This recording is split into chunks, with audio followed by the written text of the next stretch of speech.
Hello everybody, welcome to the stream. Ellery here. We're going to be doing some Lunatic Plus today. Also, good news, remember how last week I was really tired and I was playing terribly? This week I'm really tired and also really sick, so we're going to be having some fun with that. But the good thing is, I actually spent time yesterday and a little bit right before the stream just getting everything done, the stuff that I normally do before stream that I'm supposed to do. So it's not completely terrible, so we're going to work with that. I'll tell the story of why I'm sick later, because there's a reason, but before that, we'll just focus on what's happening on the map. Hello, Naive Skitty. Welcome to the stream. Hello, CJ. Welcome to the stream. Hello, Sophis. Welcome to the stream. How's everybody doing today? Yeah, so if I sound a little bit weird, it's just because I've been feeling sick for the last few days. You hope I feel better soon. It's going to pass for sure, but it has to pass first. So anyway, one thing we did was we gave +2 Strength Tonic to Frederick so that he can kill these Dark Knights. He has enough speed with the Chrome pair-up to double them. And with the Beast Killer that he has, if he can double them, he can kill them. So we're making sure that this guy does not have Counter and does not have Pavis Plus, because we need Frederick to kill this guy right here. Otherwise, we just don't have enough firepower to kill all these, because Frederick has to kill something. So if the only thing he can kill is this, then he has to kill this, because otherwise we just don't have enough attacks to get through all of this.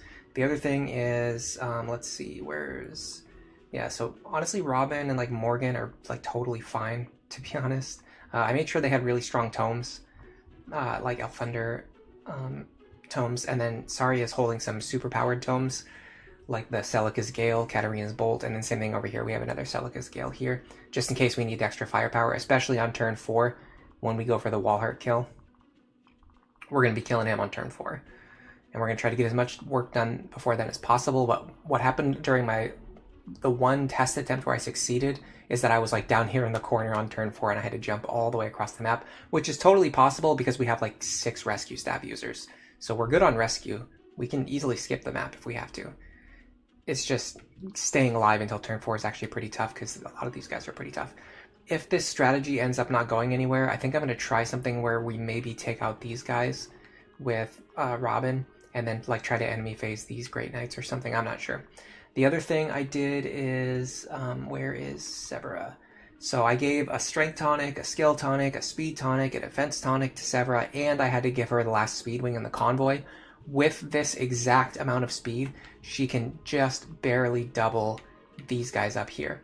So later in the map, when these guys come down, we want Severa to be able to double them, and she needs to do that, because if she can't, it's going to be a big problem. And I believe we gave some good stuff to Lonku. We gave him the Worm Slayer and the Armor Slayer. Those effective damage weapons are going to be very useful. Unfortunately, they don't help us on turn 1, but they will help us on subsequent turns.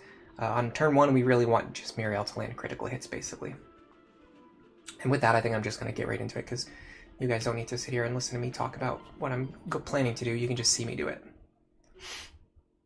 Hello, Tricky. Welcome to the stream. Sothis, you love my army of magical units. Yeah, this is a very magic-focused party, but we do have a couple of Beast Killer users, and we do have Lonku with some effective weapons, and we're building up Severa. The problem with Severa is that because she's an archer, she still plays into, or she has to play around at Aegis Plus, which means it's kind of the same as just having like another magical unit for the reasons that we care about. Now, I did something interesting here. I put all my pair-up units on the left, and I put my combat units in the middle, and I put all my staff users on the right. And this allows us to kind of push all of our forces into the center and regroup. Sorry, give me a second.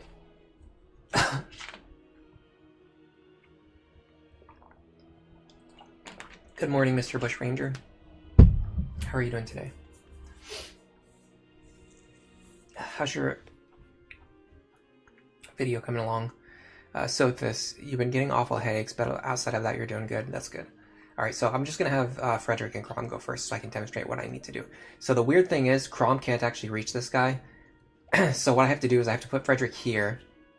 I'm going to go over here. I can do the rapier because I'm attacking someone who doesn't have a lance. Then I fly over here, and then I'm going to hit this guy with my Beast Killer. This gives me 70 damage, which is enough for the kill. And in fact, with that in mind, it doesn't really matter if Crom dual strikes, so I'll just get him some lance rank if he gets it. Oh, we also give a hammer to Frederick too, case we need to clear out some generals on turn 2. Which, I mean, we do need to clear out some generals on turn 2. So Frederick's going to be going into this with pretty low health. It is what it is. The next one I'd actually like to move is Robin. And the reason is because if Robin is standing in a helpful position, they can give a crit bonus to other characters. I think I'm going to have Robin just attack with the Nosferatu tome.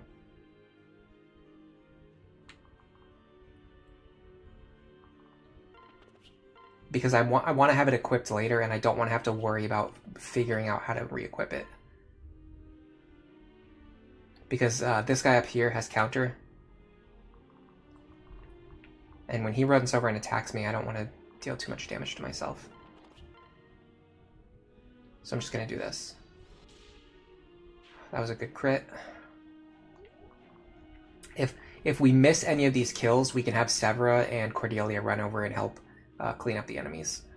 Which, on that note, I believe Severa should be able to take this guy as long as he doesn't have counter. Ooh, nice guard. That's going to help me on next turn. Alright, so what I'm going to do now is I'm going to try to kill these guys with my available attacks, and if any of them are left alive on low health, I can have Severa pick up those kills. So now we have Laurent. Now we have Lonk. You know what I should do? I should switch Lonku in Muriel's position. As long as Lonku can reach her, they can go as far as they need to. But either way, this is fine. So... Excalibur. I'll try this. I think it doesn't really matter that much, does it? Yeah, they have actually the same res and like basically the same HP. This one's a little more tanky, so I'll have Morgan fight that one. Neither one of them have Aegis, right? And neither one has Aegis, and we're fighting both of them at 2 range, so other than that, it doesn't matter. So there's a fun little trick I want to attempt here. Ooh, can Laurent take these guys? Well, let me get my calculator. I'm not going to rely on mental math today, because I'm feeling sick. 58 damage. What about with a stronger tome?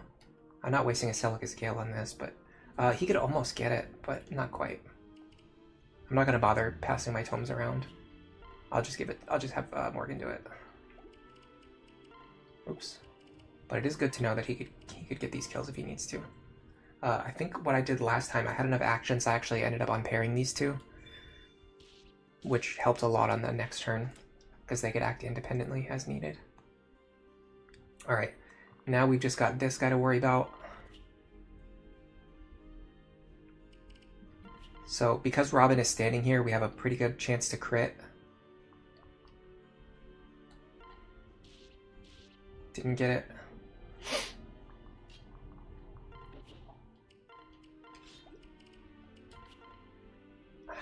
We have to play for a dual strike here, or we can have Cordelia get the guaranteed kill.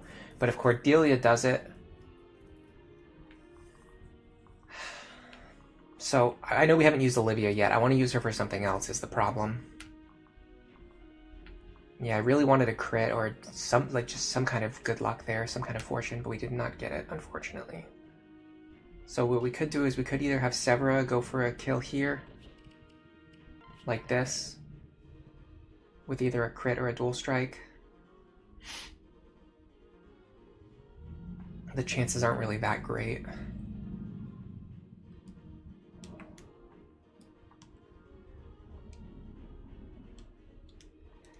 Excuse me. Hello, Karo. Welcome to the stream. Hello, TVP. Hello, Ulrin. Mr. Max. Welcome to the stream. How's everybody doing today? You're releasing the Chapter 1 video tomorrow at noon. Oh, cool.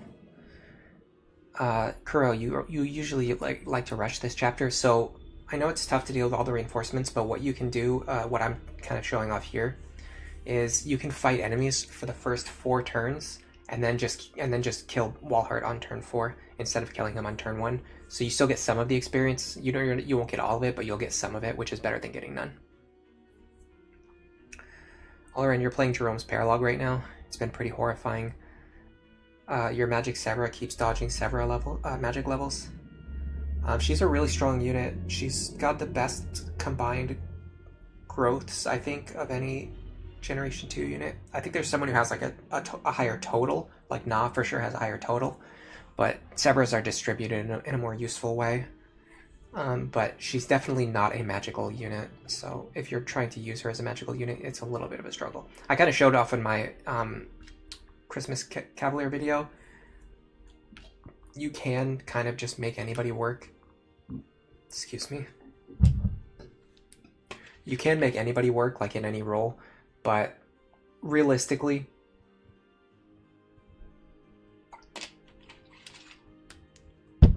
excuse me, I'm gonna be drinking water nonstop today.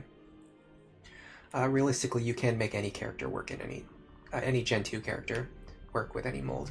Okay, so because I can't do what I wanted to do, I'm gonna experiment with something else. That's pretty scary because he has counter. No Luna there. This one also has counter, unfortunately. I'd like to fight these guys if I could, but I cannot. Alright, well, we're just gonna do this. I'm gonna have to give this to Robin. I'm not taking a risky shot, which will then cost me additional rescue stabs if it fails. So I'm just gonna do this. Robin, with Nosferatu equipped, should be able to take a few enemies with counter. And this actually accelerates us a little bit more compared to what I was doing on previous attempts, because we're going to clear out a few of these guys that we otherwise would not have dealt with yet by this turn. Okay, so the next thing we need to do is start moving these characters back over. She cannot quite reach Frederick. That's okay, though. She can reach...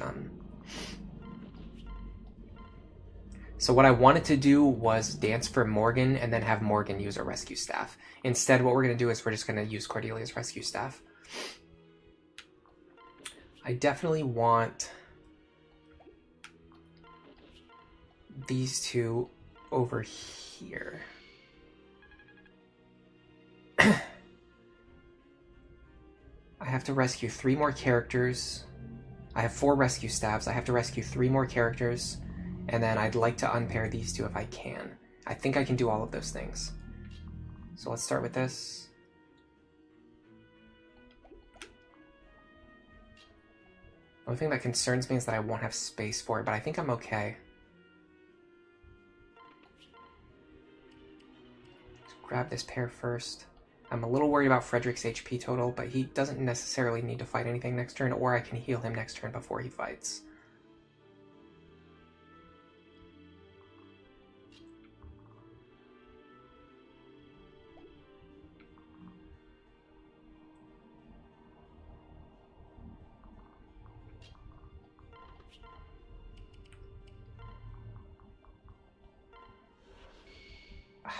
I think that's the spot where I wanted you to be. I think that was a little bit of a misplay.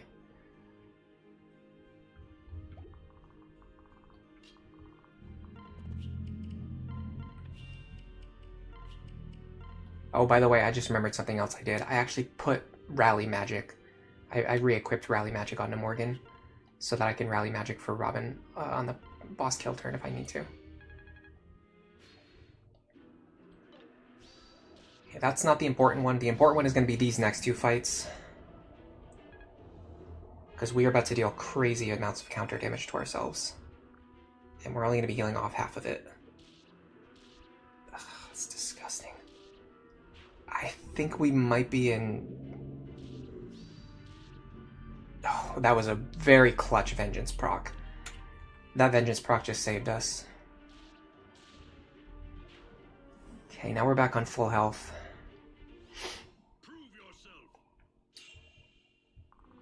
These enemies, I think they all start moving anyway. I can't remember if I just accidentally triggered those guys that I wasn't supposed to trigger yet. But it is what it is. But there wasn't really anything else we could have done that turn. If we have to reset a few times, it's not that big of a deal. I was struggling a lot more earlier in the week because my characters just didn't have enough firepower. I just used some tonics, forged some weapons, got everyone to the point where they can actually fight the enemies. Okay, so what I do usually on this turn is I try to get...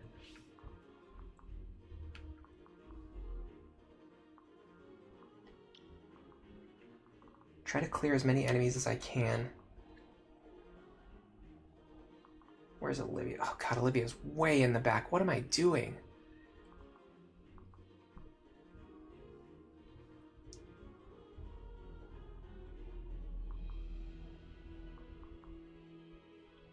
If I can stay out of this guy... In fact, if I can actually stay in this guy's range, really, if I have to. So what about something like Robin here? We're gonna have to use some more Nosferatu to stay alive. My big concern is I actually need Robin's health total to get a little bit low. Before, well, I don't need to, but I would really like it if Robin's health total can get a little bit lower before I fight Walhart.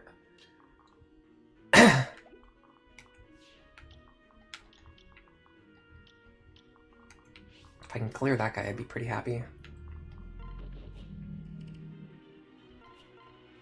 Oh man, that Aegis Plus is the worst right now. I need to kill this guy, and I could do it if he didn't have Aegis Plus. It's so frustrating. What about this one? Technically, if I can get this guy's health low without killing him, I can do something. What about you?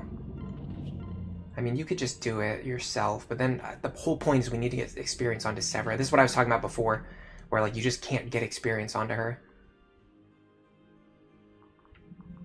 Alright, so we should be able to get some action here with the Armor Slayer, I hope. Are you kidding me? It does 4 damage. That's with a Strength Tonic. Fine.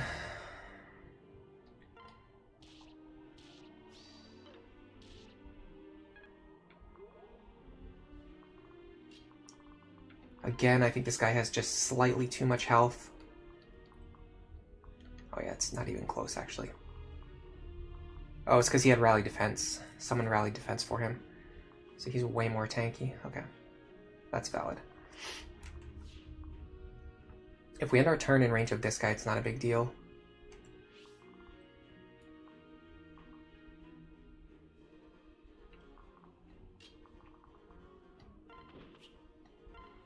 Like, this is something I just can't take without getting some healing first, and even then, I would need a dual strike. Okay, what about you two? I could do it with a Celicus Gale if I really have to. This guy's got a spear. I have to one-shot him. Well, hold on a second. What about Laurent here? The only problem is then Morgan doesn't really have a safe place to stand. I mean, if I'm willing to fight this guy, but I'm not really.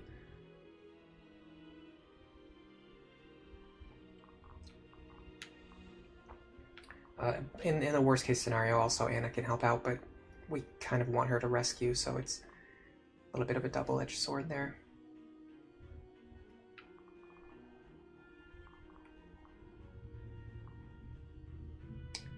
You know what I should do?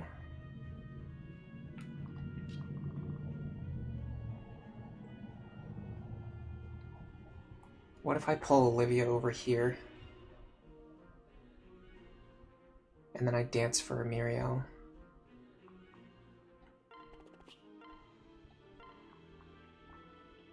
Well, it would be nice if you could reach.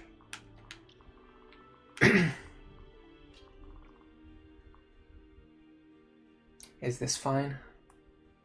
Does someone need to stand here later? No, I think this is fine.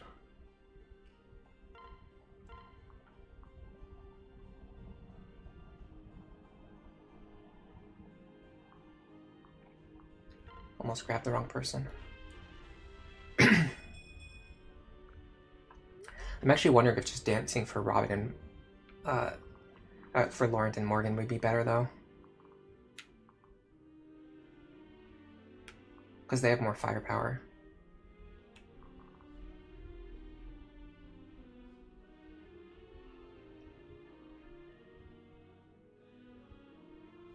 I straight up do not have enough attacks right now. I basically have 1 attack adding 2 attacks with Olivia, and I need to kill 3 enemies. So it's kind of getting to the point where I... Oh, hold on a second. I got an idea. What about you here?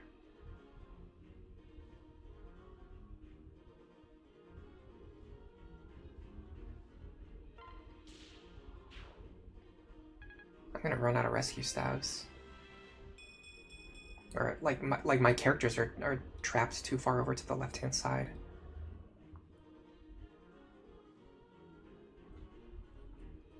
Like I'm gonna have to use all my stabs to get my characters to the right, but then that's gonna leave Frederick sitting here.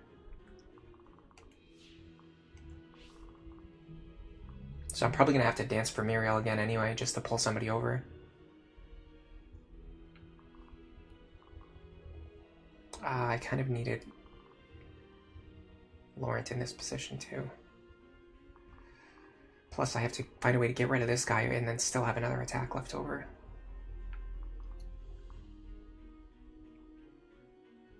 I'm gonna have to use Gale Force here. I wanted to get this guy's health low. I wanted to attack this guy first. That way I could potentially Gale Force with Sever if I can get his health low enough. But I think this is the play. Take this guy out, trigger Gale Force. That's one less character we have to worry about.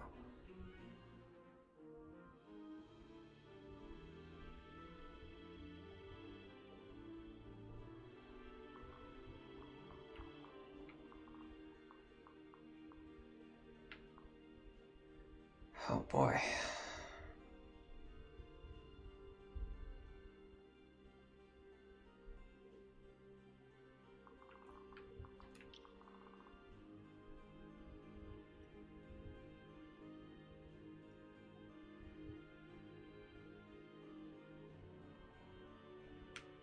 We are so boxed in right now. I'm gonna have to do like a rescue chain where all of my rescue staff characters rescue each other. And then I have one left over to rescue Frederick at the end.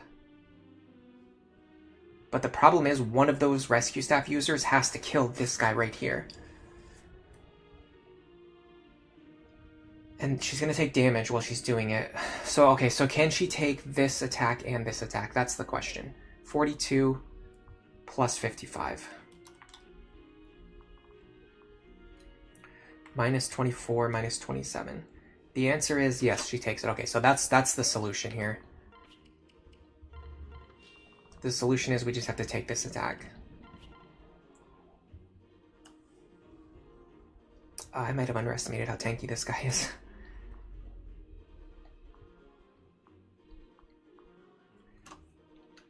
No, we're fine, we're fine. I'm gonna use the Forged Elwyn though. Okay, that's good. That's really good. This is gonna lead to better combat against the Dark Knight next turn. Okay, so I believe if I do this, now I have to be careful about one thing. It's the rescue ranges on these characters.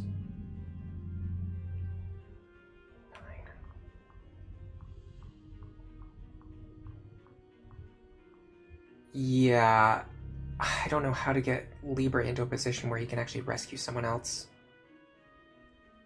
Well, hold on a second, he can do it from here. Oh, we were better off than I thought. We still had a... Actually, in fact, we could have danced for someone else there. But this is okay. Now I want you to grab Lisa. My God.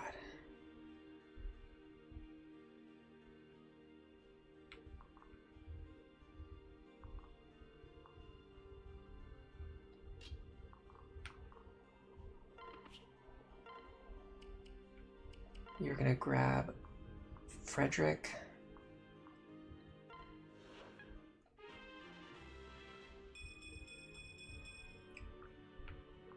And you two are gonna heal Frederick.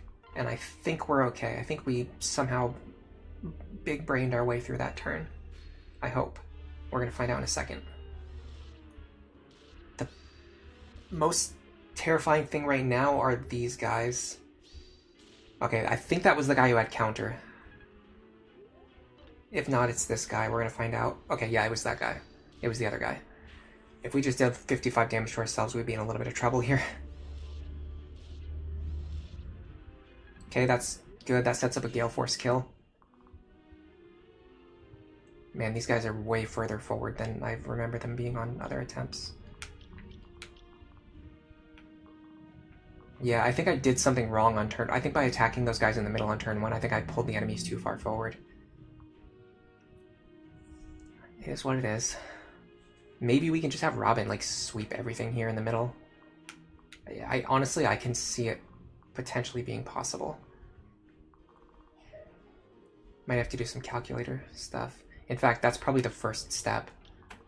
Seeing how many of these enemies in the middle Robin can take. So before that, let me get caught up in chat. Hello, Garrett Strife.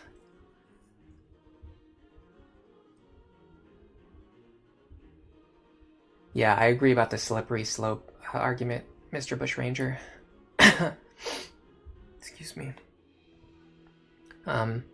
If you give up experience, because this is not like the last difficult map in the game. So if you give up experience here and just skip the map and kill the boss on turn 1, that means your units are going to be even weaker going into the next battle, and then they're going to be even weaker going into the next battle. So it kind of snowballs in a bad way. I'm still going to be relying on like dual strikes crits. What I really need are vengeance procs, honestly.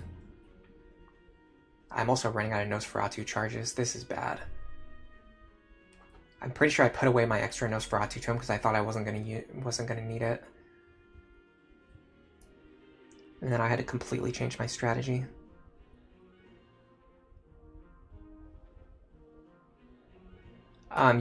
It kind of scares you that I have all the enemy move animations turned off. Yeah. It saves so much time though. You like plus strength minus defense Robin? I think that's actually pretty viable. It's one of the ones that I had written down on my list of kind of like the best like 5 or 6 Robins or whatever. The cavalry swarm is pretty scary. I agree on that. Ryan Domaluski, welcome to the stream.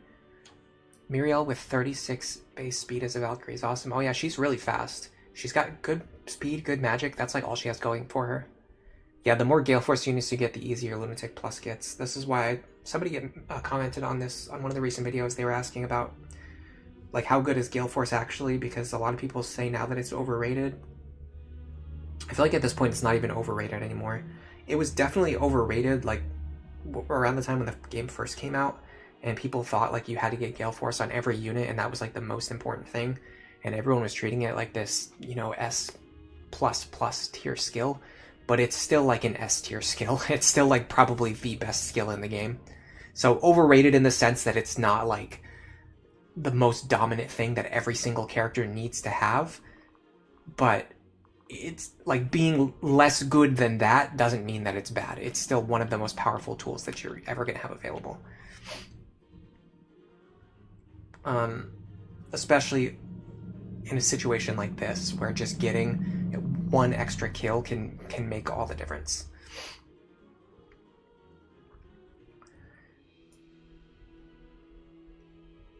The bonds of friendship were used to kill Grima with repeated dual strikes with the falchion. That's how a lot of people end up doing it, yeah. Or just, I mean, in general, Grima kills, you can rely on procs, you can rely on dual strikes, especially because the map takes like 30 seconds to play. If you don't get them, you just reset. Hello, Casey Cat. Welcome to the stream. Your boss fight opinion is that Valadar on Lunatic Plus specifically can be extremely dangerous if you don't have a longbow. Overall, the boss fights in this game are not usually particularly difficult. I honestly think the Walhart kills are extremely difficult. I don't know why they made him so hard to kill. He's got capped HP. Like, that's insane. At like this early in the game, he has capped HP.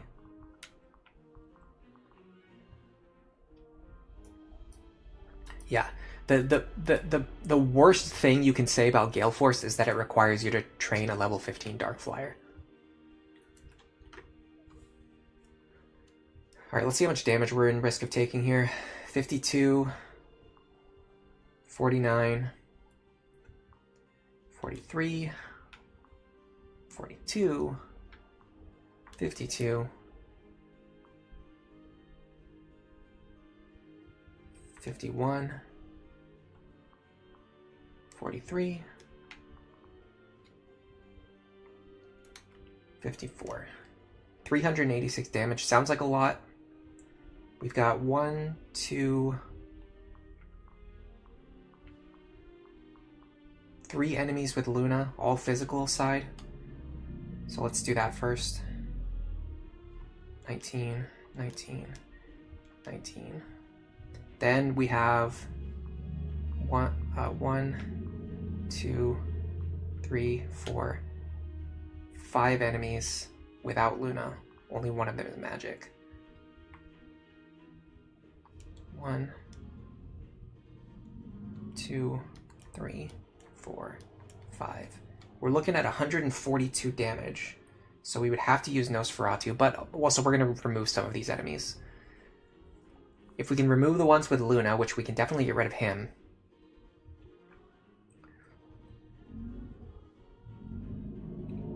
That takes a lot of strain off Robin. The next problem is counter. There is only one guy with counter who actually threatens us, though. So hold on a second.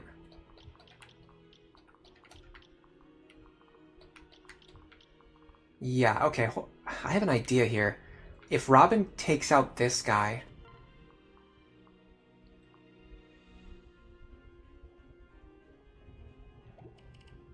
We got very lucky with counter luck here. If Robin takes out you...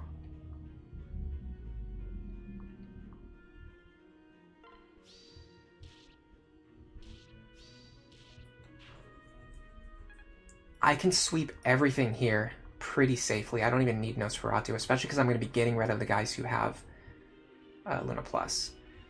The next problem is I need to get rid of all 3 of these guys. And then I also need to stay out of range of him. Or I need to kill him. He's not one of the enemies with Luna Plus, so I'd like to not have to prioritize him, but he's also extremely dangerous. The problem is, this guy also has incredible range, so I don't really have like a good solution here.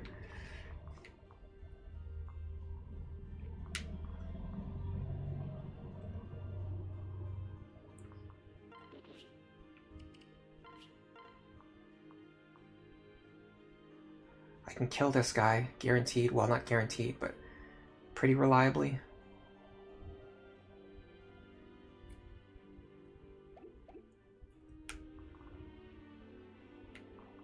But hold on, someone else can kill this guy. If we're trying to stay out of range of... I mean, he's going to be able to reach us no matter what. Yeah, someone can kill him safely, but we still have to kill you and you, which I just don't see happening.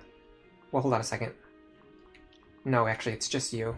If we can kill you, then all of these tiles are safe. Is there any possible way we get 5 kills? We've got 1,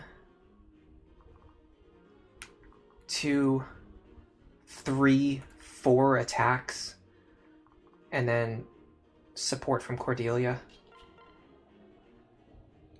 Now this is where the Worm Slayer should come into play.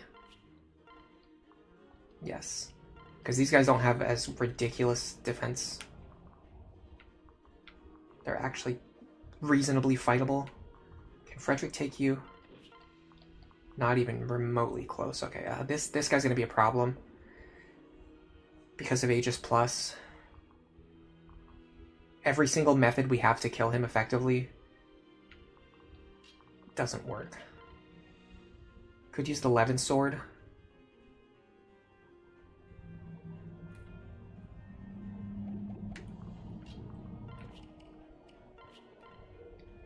Now here's an idea.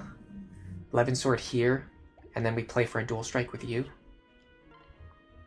We can deal... Why is she getting +7 magic from Lonku? That seems wrong. No, 5 of that is from Tome Fair, and 2 of it's from Magic +2. So she's not getting any from Lonku. Yeah. Okay, so she can deal 39 damage if she dual strikes.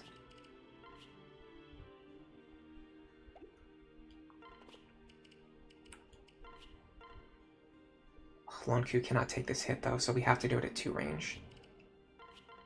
which is fine. It's comparable damage. So 39 plus 14 plus 14 is 67. If we just get one dual strike here, we'll be fine. I think I'm going to send it. Okay, we're good. That was huge. That was huge. That was a big bailout moment.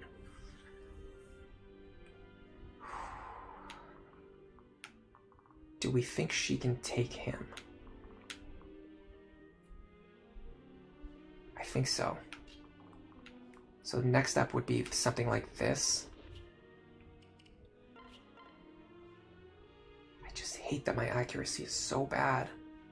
Is there any way I can get better accuracy? Maybe kill this guy first.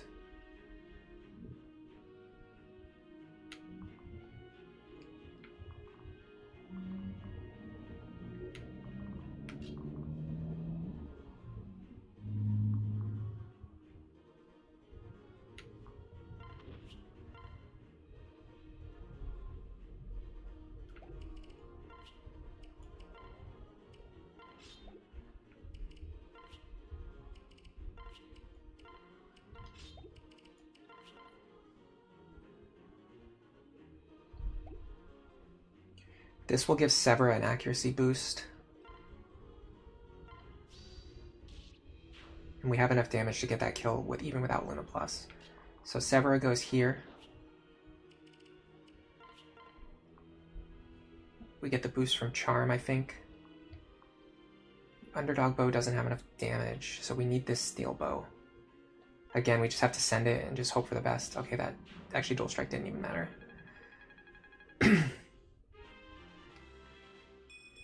Now, we should be able to pick up this kill here.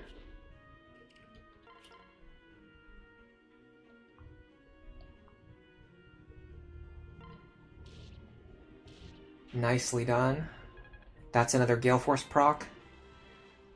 I almost think we could take out one of these guys.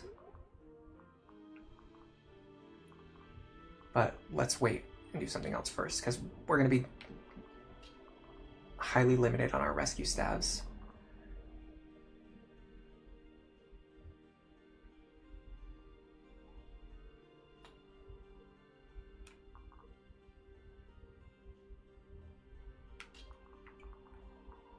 If we could get rid of him, that would be a huge help for Robin's survivability.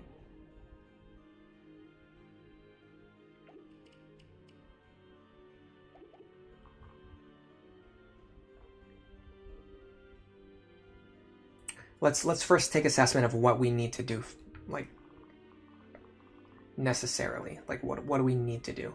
We need to kill you and you, and we effectively have 2 attacks to do it. So I don't think we should overextend it here. Now, technically, we can have Olivia pick up some slack.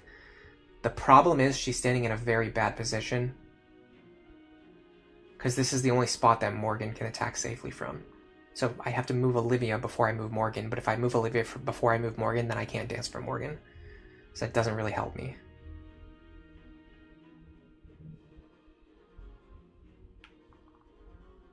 Honestly, I think the smartest play is this right here.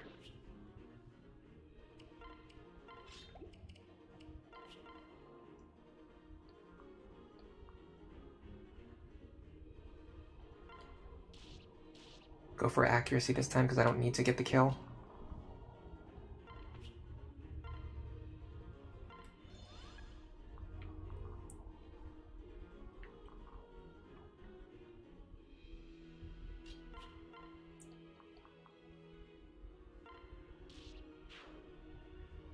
Yeah, that speed wing really paid off, because if Severa couldn't double these wyverns, we would have been in so much trouble this turn.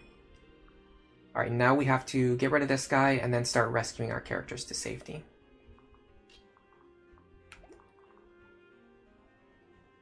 I don't want Morgan taking both of these attacks, I don't think.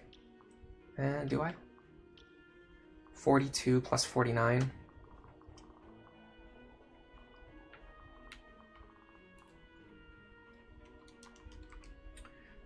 Luna Plus on the physical side. Excuse me.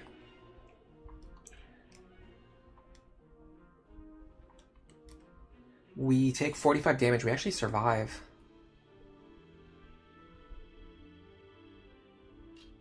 Well, why don't we just do this?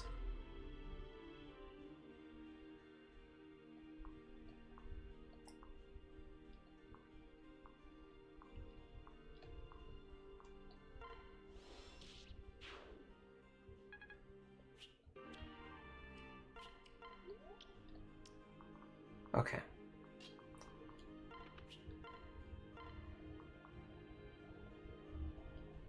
Bring Lonk over.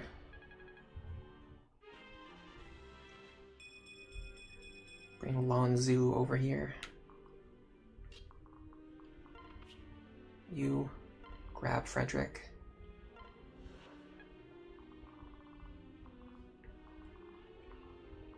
Is this an anchor moment? Now, technically, if I rescue someone into this spot, they could fight just you. That's an interesting idea, for sure. But the problem is, I don't know if this square then becomes threatened because of this forest. 1, 2, 3, 4, 5, 6, 7, 8. I think this square right here is safe.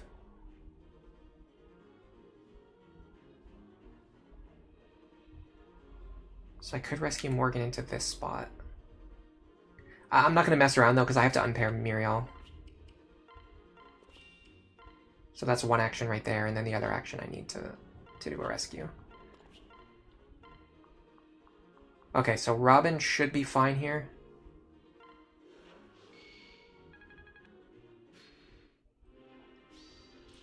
My god, that hit hard. Wow. Okay.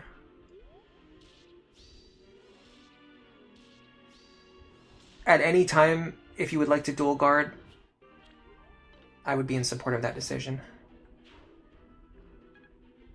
Well, if we survive this, Robin's health is certainly going to be low. Now, I could put Elthunder into the convoy and equip Nosferatu so that I don't die here. But the problem is, if I heal back up to full, I'm not going to be able to kill Walhart reliably. And I think I survived these 2 attacks.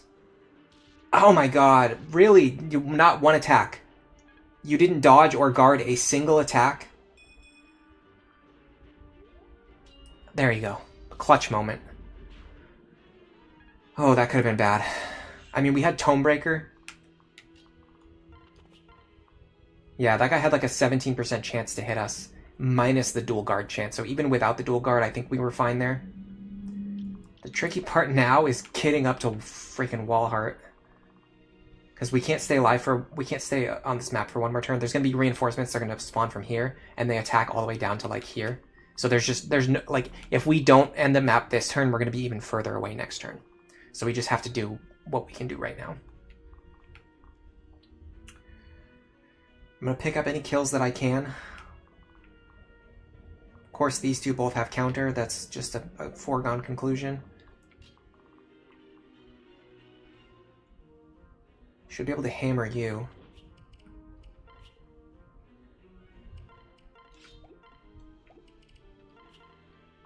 To what avail? I don't know.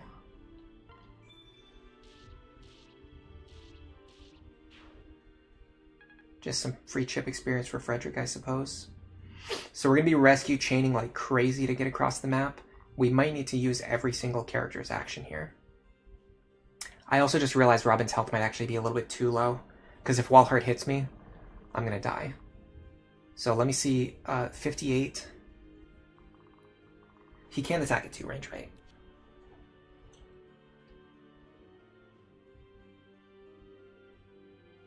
He can't attack at 2 range? Is that correct?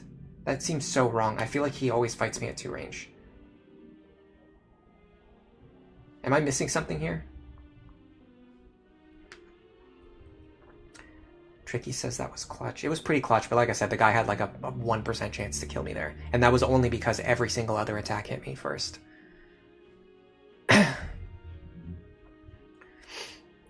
You like that they made Walhart so difficult? He is meant to be inhumanely strong.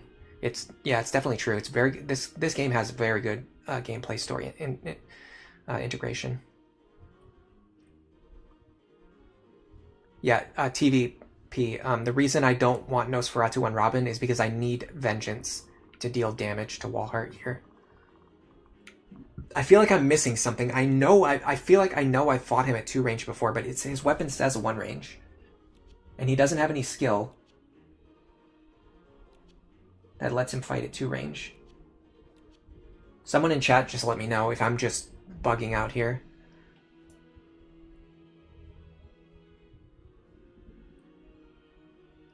Can Cordelia kill the guy standing next to Robin with the Beast Killer? Oh, you guys are giving me advice for the enemy phase that I already cleared.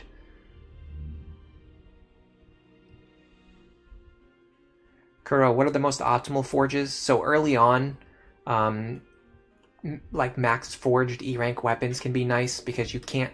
Honestly, they're more expensive than just buying a C rank weapon. But if you can't buy a C rank weapon, then a max forged E rank weapon is pretty good, especially because number 1, anyone can use it without needing to get to E rank.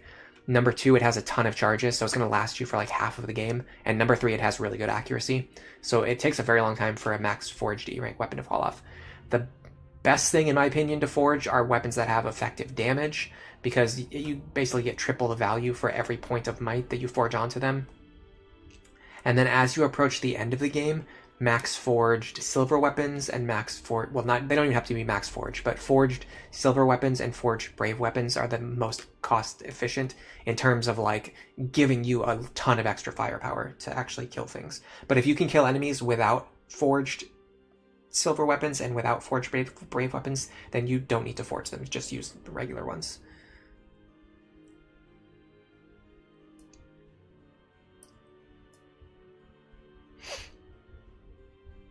Walhart is 1 range only.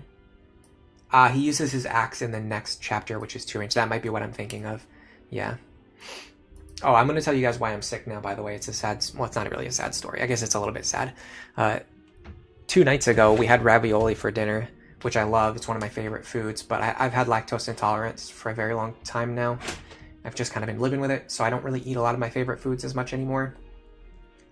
I have medicine that I normally take when I eat anything that has, like, cheese in it, so that I don't get sick. But I think I was just, like, too excited. So as soon as it was done, I just, like, started eating, and I didn't even really think about it. I didn't take my medicine. And, and it's not like I realized it, like, while I was eating, or it's not even like I realized it after I was done eating.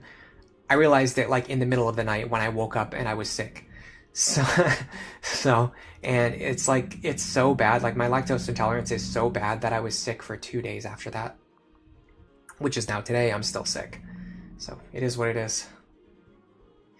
We're living with it. Is there any way we grab this kill? Maybe if we can hit them with the Beast Killer on a dual strike. I mean, all of these guys have counter anyway, so I can't hit them directly with the Beast Killer anyway. So I might as well just go for the dual strikes. How much damage does it do? 39. Not even close. 35.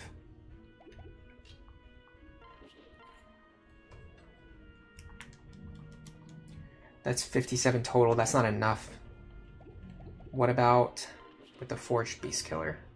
We brought you for a reason, didn't we? That is 40 damage. 41 damage.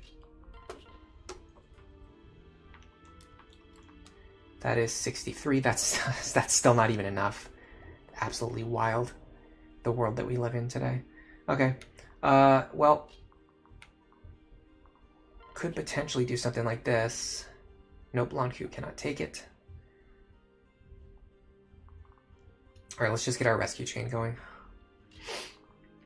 I mean, is there any downside to doing this? I suppose if we actually need Cordelia to do another rescue, we're missing out on that potential. Let's see what is absolutely required to get this rescue.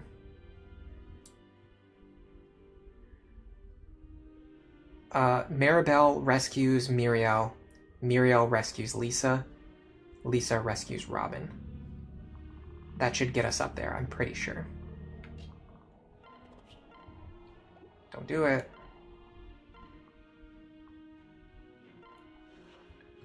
Okay, what is... I should be able to rescue Robin no matter how far away we are.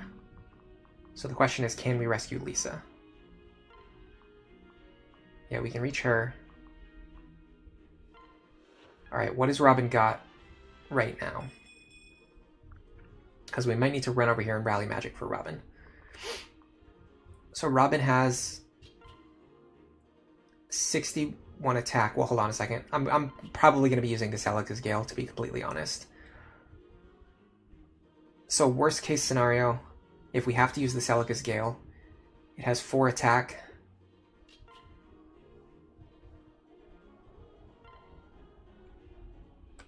So we'll be doing 59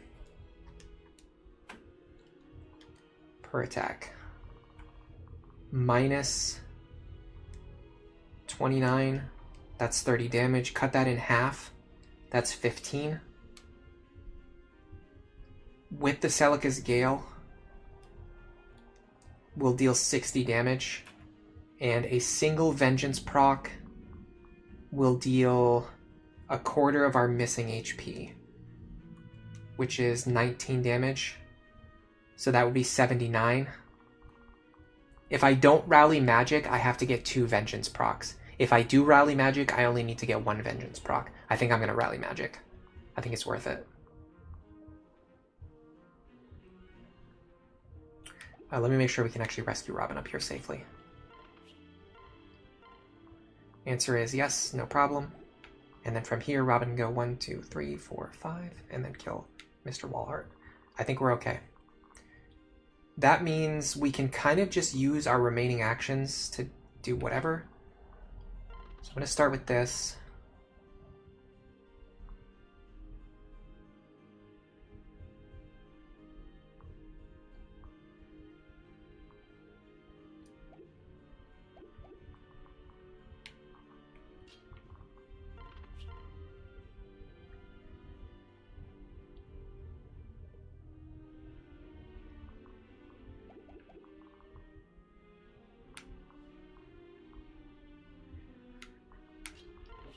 You're the only one that Severa can double. So I'd like to get your health low and then finish you off with Severa.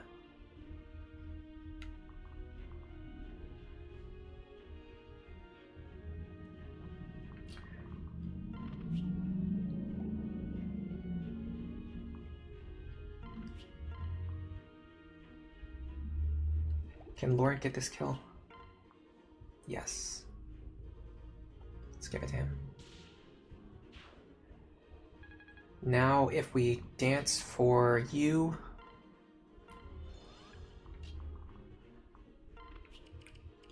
rally for you, that's going to give us a lot more extra damage than you might imagine, because if we're using the Celica's Gale,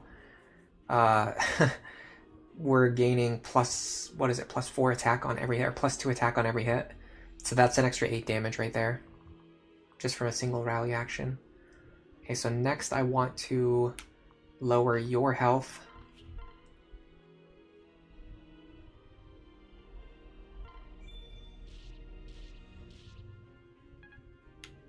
Then go here.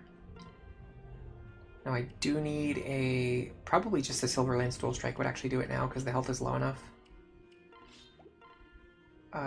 That's 21. Yeah, that's enough. So if we get 1 Dual Strike here, we can get some more free experience. If we don't get it, then we just get a little bit of chip. Okay, we got it. So not only do we get that chip, but now we actually get to attack another guy too.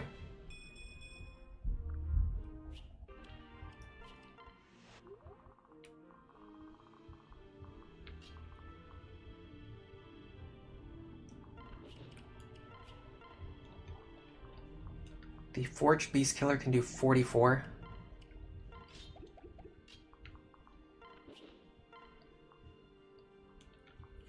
I don't think 44 plus 6 is enough.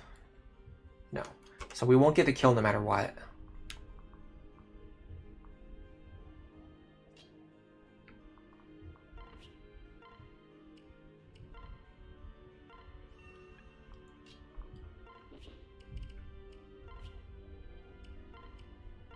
So just go for chip experience.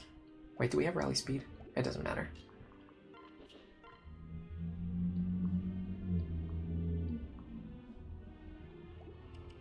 Give me a more accurate bow, please.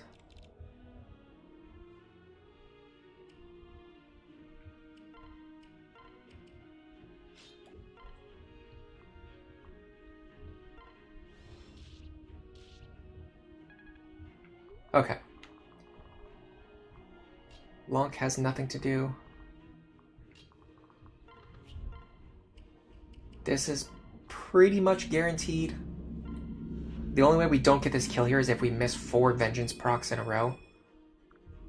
And even then, I think Saria might be able to damage him. You're right, he does not attack me at 2 range. Very cool. Okay, I'm going to check her damage values. Keeping in mind I'm going to be losing 12 damage. She can just barely deal 1 damage with the Micaiah's Pyre. Is that worth it? Sure, why not? So I'm going to make sure that she keeps the Micaiah's Pyre. So I want her to have this. I want Robin to have these items.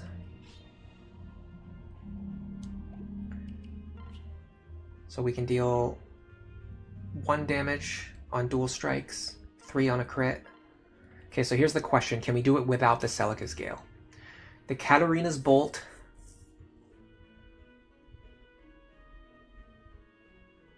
We would have to get basically 2 Vengeance procs on 2 attacks. I'm not taking that risk. I'm doing Celica's Gale here.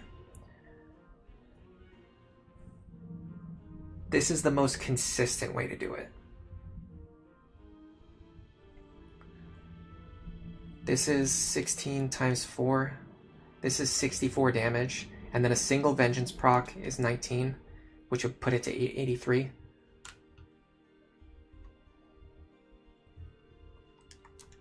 If I understand Vengeance correctly, I should deal 35 damage when Vengeance procs. Let's see if that's true.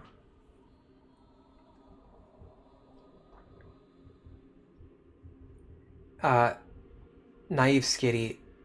Yes, forging crit onto weapons is also really good. And actually on killer weapons, I would forge more crit onto them until I had a 100% crit rate. And then if you have a 100% crit rate, then you can forge mine instead. It's actually not even RNG, it's just crits are so powerful. And you can make them so consistent. Hello Puchivert, welcome to the stream. Am I about to nuke Walhart? Yes. I actually took a quick break, so make sure everyone can pay attention. For the people who are multitasking. In fact, I'm also going to do this while I'm here.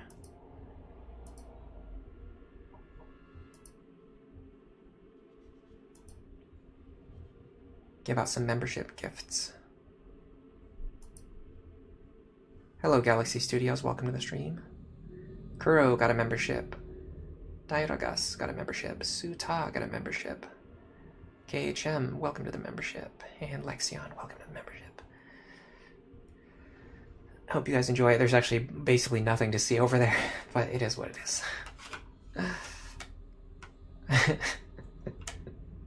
I think like a couple of times I've uploaded videos a little bit early for members.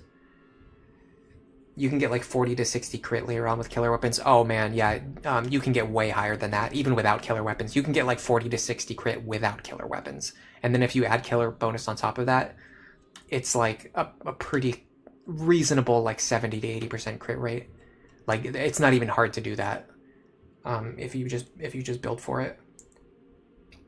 Like I'm not even talking about like going out of your way. I'm talking about like if you just like build good supports and good character builds. Not crit builds, just like good builds, period. You can get them to have like 60, 70 crit rates. Excuse me. And then if you try really hard, you can push up to like 80, 90, or even 100 plus crit rates. All right, here we go. So Vengeance procs should deal 35 damage if it works the way that I think it works.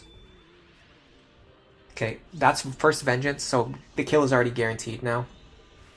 36, okay, so it's a little higher than I expected.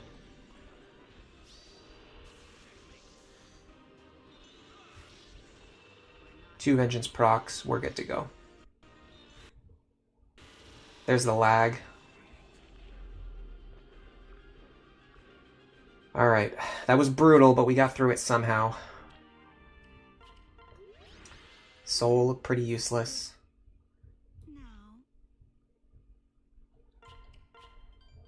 I have no idea how I pulled that off, considering a couple days ago I was not even able to kill the first couple of enemies on the map. But it just shows the power of optimizing your characters, especially on their gear. And the Ruin Tome, by the way, since we're talking about crit builds, look at this thing. 60 innate crit. You can easily get guaranteed 100% crit rates with this thing. That's actually our planned build for Laurent. He is going to be spamming that Ruin Tome with an insane crit rate with Lanku as his father. Love to see it. He's gonna have Vantage, Vengeance.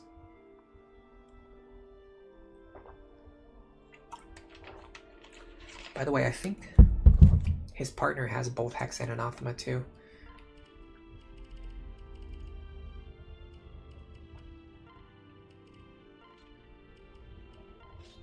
Oops, that's exactly what I didn't want to do. Yeah, so we have Vantage Vengeance here. So if his health gets below half, he can hit enemies before they hit him, and then he'll also deal boosted damage with Vengeance, and then hopefully with crits. The whole idea is for him to just land crits. That's why we're also doing a damage stack, because this plus 7 damage is actually plus 21 damage if we can land crits. In fact, let me see. I should have a Maroon Tome in the inventory already. Let me see what his crit rate actually is.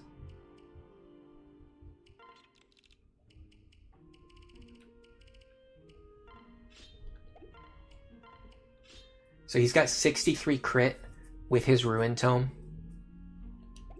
Then we're getting plus 10 from Morgan's Solidarity bonus. So that's 73. You can get plus 5 more from support rank bonuses, so that's 78. Focus is not included here, so that's 88. So we can get Lauren to 88 crit right now. And his build is not even close to being completed. We don't even have Wrath yet. Yeah, the hit rate's not great on the Ruin Tome, but if you can reliably hit with it, you can reliably crit with it.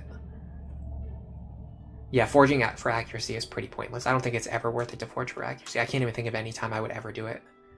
Unless I was doing some kind of crazy, like super high consistency run. And even then, it would only happen like early on, probably.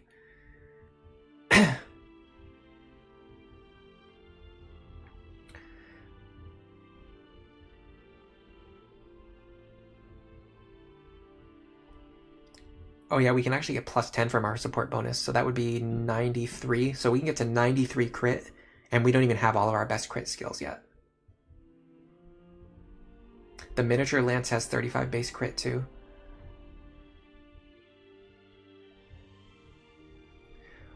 Oleron, you were trying to get full crit build on Jerome, but you couldn't do it because Church does not give him the Barbarian class.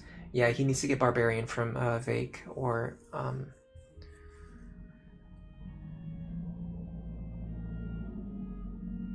It's not Gaius, it's, does Gregor have Barbarian? I don't think Gregor has it either. Barbarian is one of those, like, there's a couple of classes in this game. Once you start looking at the class set, there's a few classes that are, like, weirdly restricted. Like, there's not, well, first of all, there's only 2 characters in the game who join as Cavaliers. I'm looking at the class sets right now. There's only 2 characters in the entire game that join as Cavaliers, and outside of that, there's actually only a few who even have Cavalier in their alternate class set. Like, the number is very small. There's not very many Wyverns. There's a very few number of Barbarians. Okay, yeah, Gregor does have it. So it's Gregor, Henry, and Vake, and I think that's it. And Vake is the only one who has both Barbarian and Fighter for Axe Fair. There's just like a lot of little things like that where there's only like one character in the first generation who has like a very specific class set combination that you would really want them to have. Anyway, these 2 are up to B support now. Oh yeah, that's right. They're actually not at S support yet, so their crit rate is not as high as it could be. But we're getting there.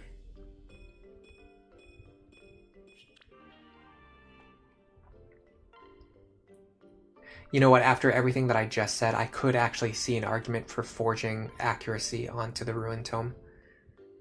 If you can get your crit rate up to 100% and you're not hitting things reliably, you could make an argument for forging accuracy onto that thing.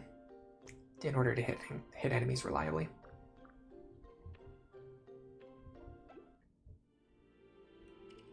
Man, I've only been streaming for an hour. It feels like I've been streaming for like 5 hours already. I'm so sick today.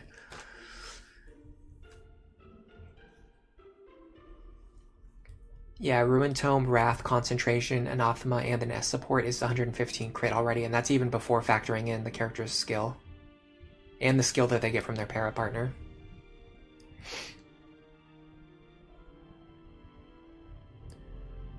The enemies in Apotheosis have 55 luck, though. Yeah, so you have to get pretty high crit. I mean, the thing about consistency is not necessarily 100%, though. If you can get like a crit rate above like 90%, and you only need to crit 1 time to kill something, and you can attack that enemy 4 times, you know what I mean? Like, yeah, there's not that many calves. It's like Crom. I closed the class set list already. I think I know it off the top of my head though. It's Crom, Sumia, Rickon, and then Sully and Stahl who start there, and then Frederick, of course. Does Saria have Cavalier?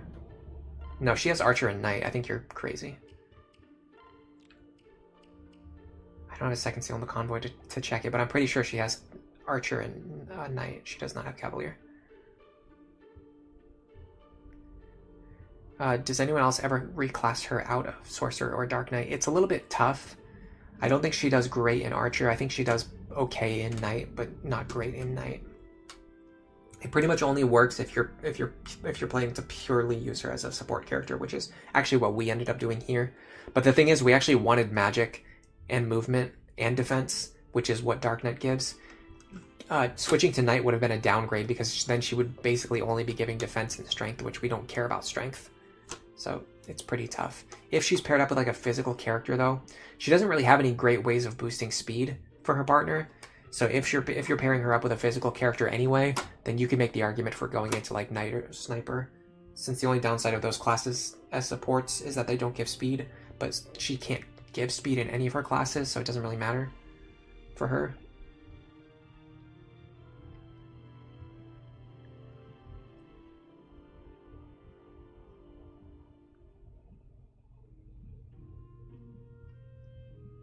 You used her as a general before. It's pretty insane. You tried her as an archer. Yeah, she does have good speed and good speed growth, so she could probably do good in archer. It's just her strength isn't great.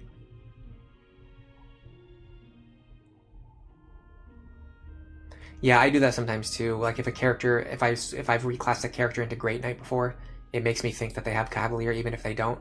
In fact, I think now that I said it, I think Sumia has Knight. I think she doesn't have Cavalier. So that's even one less. Let me check now because now I'm curious. I'm gonna bring the class sets back up. I'm pretty sure it's only Crom, Rickon, Sully, and Stahl, and then like I said, of course, Frederick.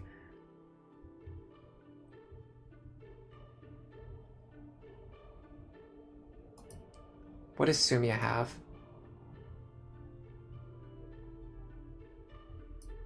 Yeah, Sumia is Pegasus, Knight, and Cleric. She doesn't have Cavalier either.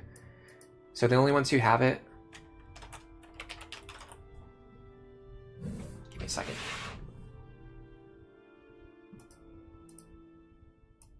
The ones who have it are Crom, Frederick, Sully, Stahl,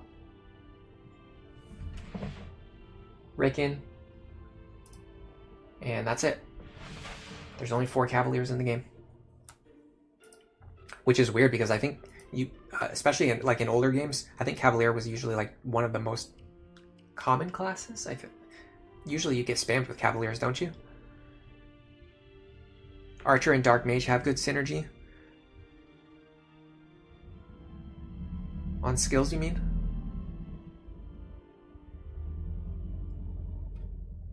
You guys are still talking about Engage. I haven't really played that much Engage, but I've heard people say that Anna's not that good in that game, but I'm not an expert. I'm not really an expert to say it myself, so I'm not going to weigh in my opinion. Okay, so we could go right into Chapter 20. We could go to the Divine Dragon Grounds. I don't think we have any paralogs that we can immediately do.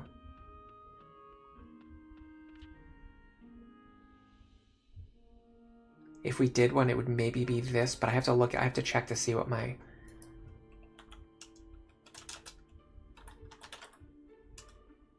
my build for Noir is, because I think I have to pass something down to her. I'm pretty sure I have to pass down like Wrath or something. Something that's male exclusive. I'm checking now. Oh my god, I hate... Does anyone else have like weird problems with Google Docs and like Google Drive? Everything just loads in like a weird order. It always feels like the first time I try to click on something, the entire panel just like shifts to a new position. And I'm clicking on something different from what I'm originally trying to click on. I don't know why it loads in such a weird way.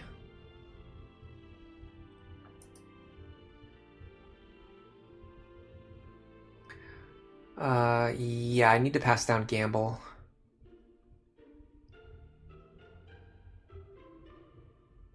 I can't do that right now because I would totally be soft locking my entire playthrough. So basically my only options are we keep trying Divine Dragon Grounds and see if we're strong enough now, or we go right into the next Valm Castle chapter.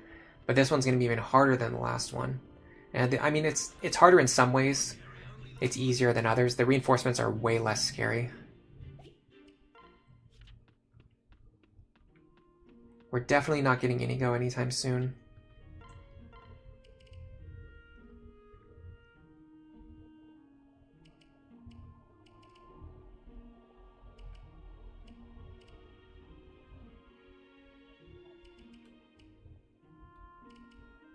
Characters are getting faster. I almost think we could do Divine Dragon Grounds now. Let me check all these Anna shops that popped up too. Anything good? Killer weapons on sale. Excuse me. I'm low on funds right now though, so I'm only going to buy stuff if it's really good. Oh man, these are all really good. Getting Silver Axes and Silver Lances on sale is good because you're always going to use them. So you're just saving money in the long term. The problem is I don't actually have anything to sell.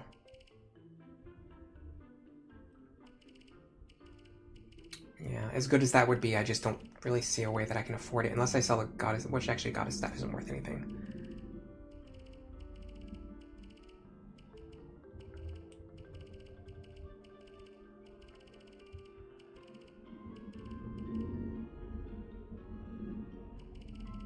Yeah, I'd have to go through my convoy and sell like all of the stuff that I'm not sure if I need or not, but I think that's a bad idea. Because I might need to do that to actually pay for like an expensive forge or something that I really actually need, not just buying discounted silver weapons that I'll use later on.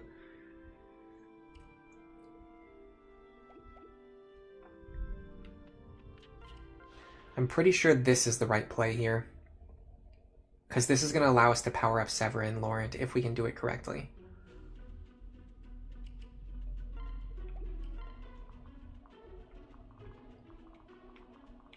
I'm not gonna lie, guys, there's a small part of me that wants to just end the stream super early and just do this next week, but I think I can keep going. Let me just close all these tabs.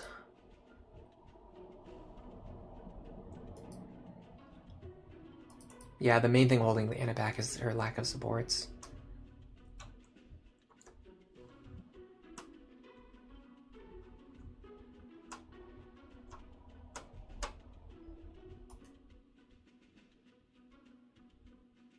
You like using General Sumia, especially on lower difficulties. I've heard good things about General Sumia, but it's hard to know sometimes without testing it for yourself.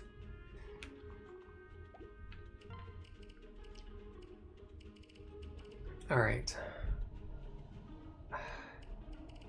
What did we do last time? Is this the squad we used last time? It feels a little bit lacking in staff users.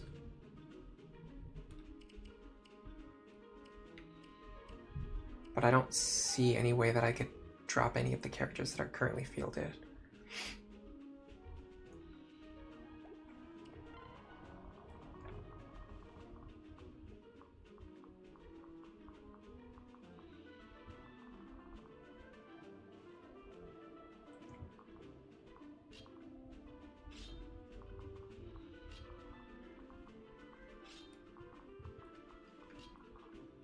Pretty sure we had something like this, and then our staff users up here.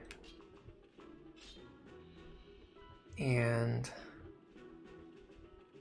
everyone else just kind of went to the left to some degree or another. We only need a few rescue stabs, so it's not like we need to go buy like a bunch more right now. I do want to sort my inventories out a little bit. Like you, there's no reason why you shouldn't be using the Noble Rapier. It's just a strict upgrade from what you're already using.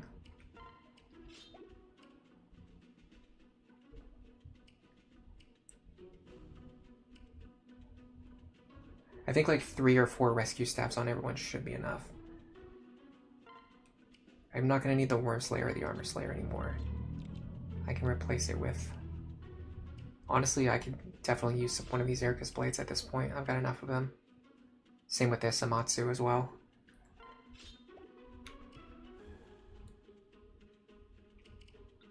Is there any way I can fit a crit weapon into my inventory? Not really. Some beast killers here.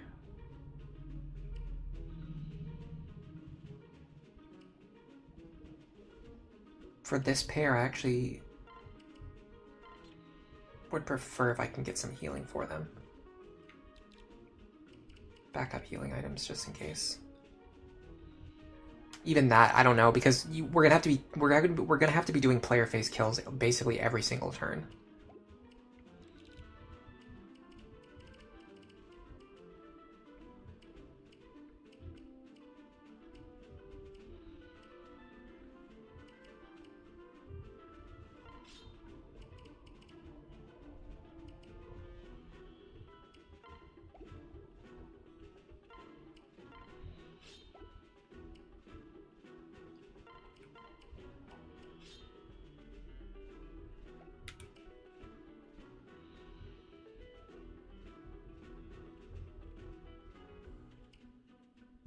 I don't need the hammer. Oh, hold on a second. The Worm Slayer is still useful here. I'm glad I just realized that.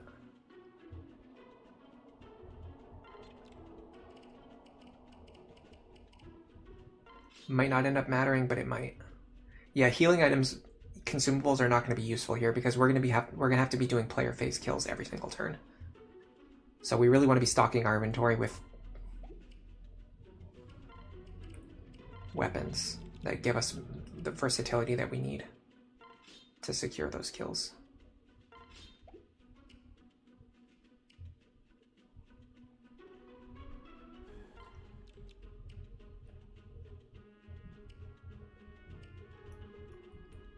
Do we have any like super powerful?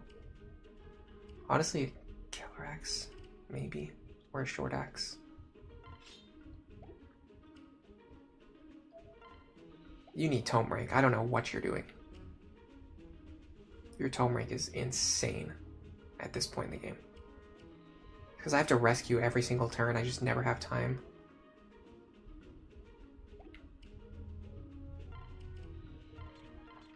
Yeah, let me make sure Cordelia has 2 ranged weapons. I guess you can hold them, which is what you were doing.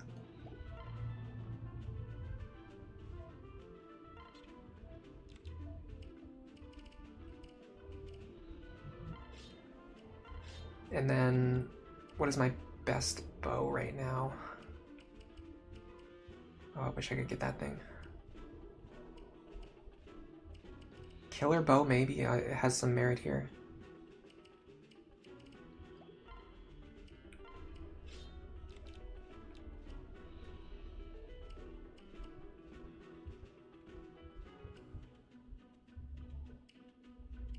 Longbow is also really useful, though, in a situation like this.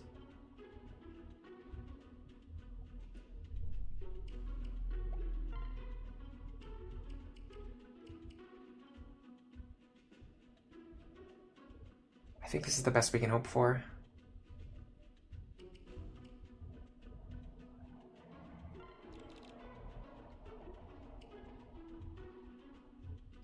You need more rescue stabs. Oh, actually, no, we're not even feeling you. What am I thinking? I should restock my heal staves. That's what I need to do for my other characters.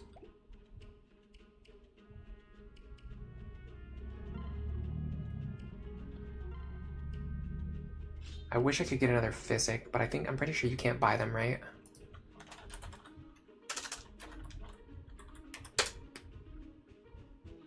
Let's find out.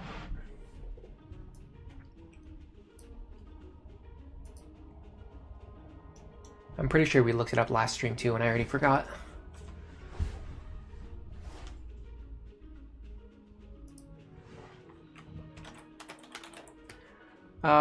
Let's see. Chapter 18. Hold on a second, we've beaten chapter 18, haven't we?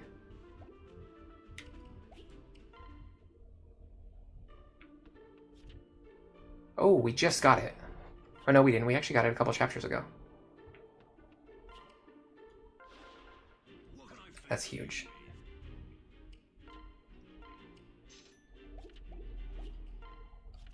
Okay, that should allow us to do something like this. Restock here. Restock here. Now we've got a lot more physics staff charges. Now let's make sure Anna and Lisa have rescues. The other characters are not as important. I think Anna and Lisa are going to be the two that are actually going to be doing rescues. The other ones, if they just have like a couple stabs, it should be fine. I mean, having said that, there's no reason not to have the inventory full. Just in case. Should I give her a stronger tome? I'm not sure. I have to wait and see. Well...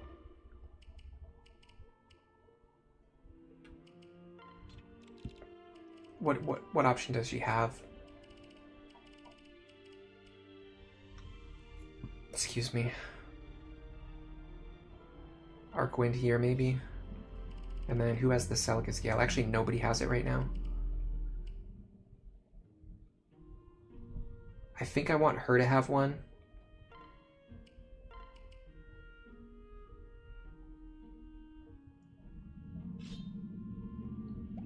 And I want Lauren to have one.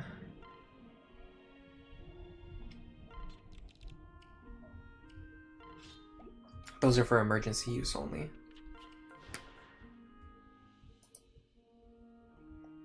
Why is Severa carrying a javelin and a short spear? She's going to be paired up with Cordelia the entire time. So if Cordelia needs to use a javelin or a short spear, she can trade it from Severa's inventory. She has to have all these items in her inventory. It's just... I'm just basically just using her as extra inventory space for Cordelia. Because she needs 7 items. And she only has 5 slots.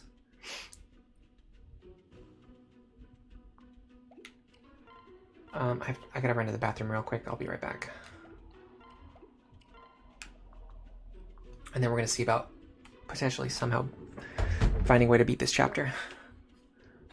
If we can do it, it's gonna be really good because we can train Severa and Laurent and Morgan a lot on this chapter.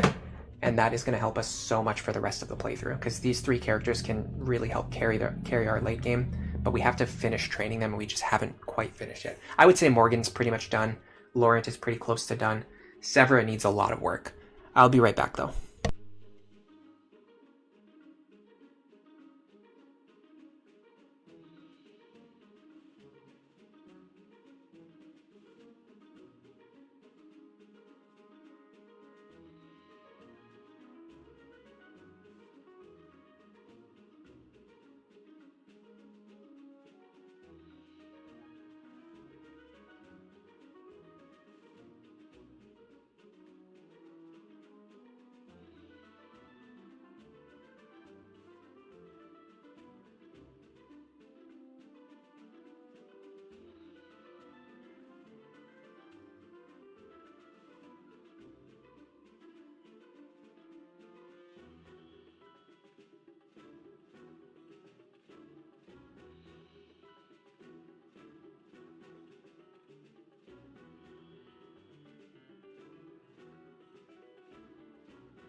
Okay, I'm back. I got some carrots too. I was looking for my sweatpants. I can't find them. The sweatpants that I normally wear while I'm streaming.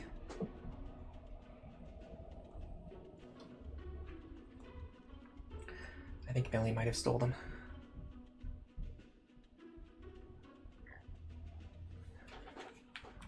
Well, steal is a pretty harsh word.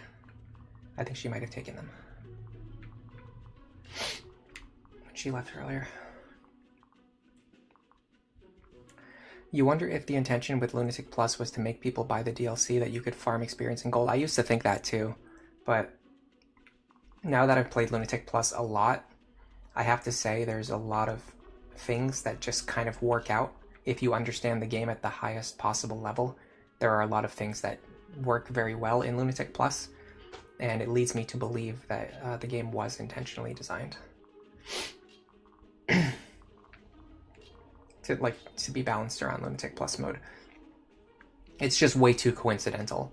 Like there wouldn't be so many cases where things just exactly work out. And I think a big part of it, a big part of why people don't respect Lunatic Plus so much is because if you respect Lunatic Plus, then you have to admit to yourself that you're not a good enough player to play it. And for a lot of people, that's hard to do. Ego is a very difficult thing to reconcile with.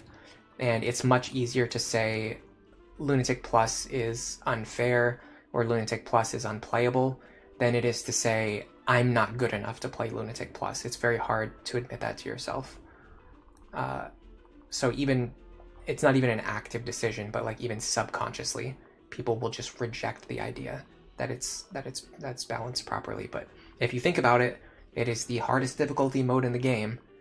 It makes sense that it would require the player to have complete mastery of all of the systems. And if you have that mastery, you can play Lunatic Plus very consistently, as I've been doing for 11 months now on stream. You know what I mean? Like at a certain point, we have to accept this is obviously something that people can do. We're watching someone do it right now. By the way, I'm going to be chewing on carrots now, so get ready to listen to those sounds. Hello, Reverse Lunatic. Welcome to the stream.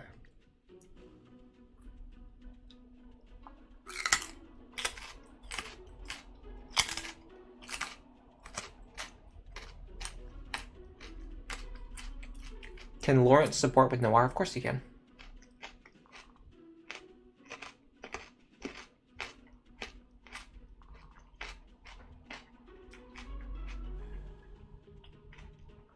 As I say every week, I'm very deeply sorry about this carrot crunching.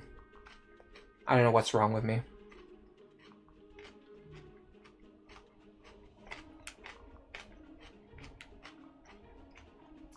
I don't know what would ever possess somebody to do this on stream and just not feel guilty or ashamed at all.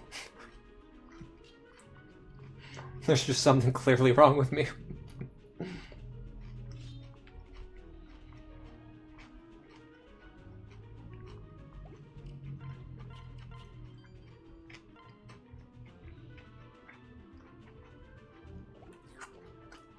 Alright, let's do a test attempt first. And I'll explain the logic of the map to you guys. So the enemies on the map, they won't attack you unless you're actively blocking the tiles where Tiki is standing. However,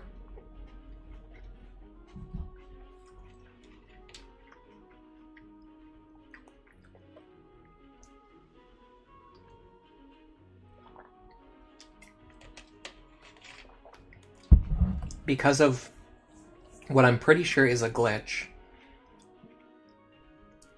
which makes things actually easier on Lunatic Plus, funny enough, the enemies who have pass will try to move first because they think that they can move through you. And so they won't attack you even if you're blocking the tiles that Tiki is standing on. Now, the enemies with 2-range weapons are still dangerous because they will still see valid targets. But the enemies with 1-range weapons and pass can effectively just be completely ignored. So if you think about it, we can ignore him. So one of the ways to beat this map, it requires a little bit of luck, but what you're really hoping to see is a lot of enemies with one range weapons and pass. Now, unfortunately, there's only one enemy who spawned this time with a one range weapon and pass, and he's on the right-hand side, which is the side that we can always clear anyway. So I'm actually going to reset here really quick. Because it's a very luck. It's not, I mean, it's not entirely luck based, but there is definitely a component of luck to make this strategy work. You want to hope that you get more enemies that have pass, especially on the one range attackers. As a result, I think it's important to get the best turn 1 luck possible. Or not even possible, just like this is really good turn 1 luck, because we can ignore both of these guys. That's going to free up a lot of pressure on the following turns. That alone is a huge difference maker.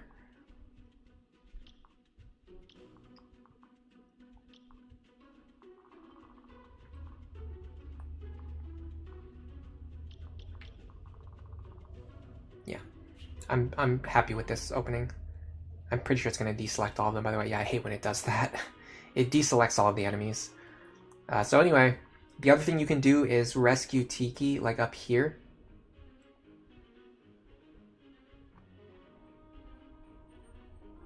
So that you only have to block her from 3 angles. I'm trying to remember, we did this last time. I think if you rescue like here, I think she goes to the right. Am I right about that? No, of course not. I needed to... Sorry, we're gonna have to reset again. Sorry. You have to move someone here first, and then rescue here, so that she gets dropped to the right. Which means we're gonna have to hope for good skills again. Let me just chew on some carrots while I do some resetting. I brought a bunch with me, because the thing is, if I don't eat them before they go bad, I'm just gonna have to throw them away anyway, so I might as well just bring a bunch of them over and just eat as many as I can.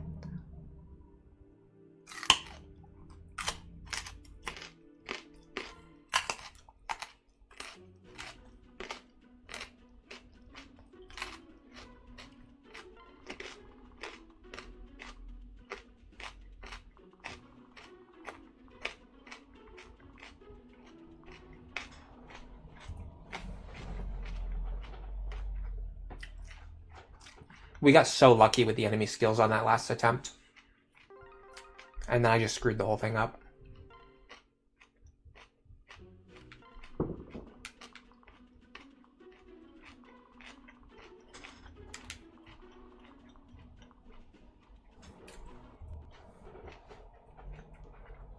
I want at least 2 enemies on the left side or the bottom to have pass.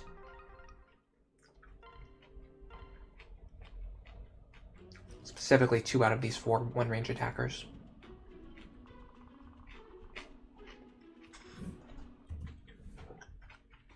We're 0 for 9 right now.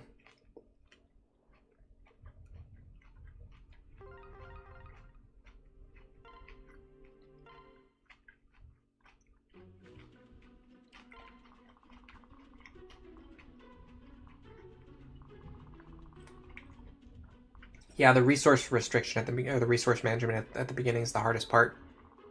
But I like the resource management. It's one of my favorite things about Fire Emblem. I'm very worried about these guys having the exact skill that blocks my ability to fight them safely. But I'll figure something out. This attempt is worth at least just getting off the ground. Okay, so what we actually want to do is you stand here, you here,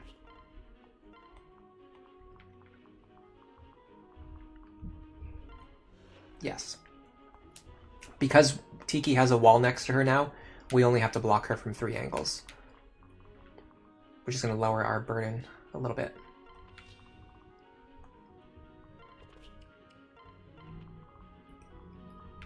I want Lanku to be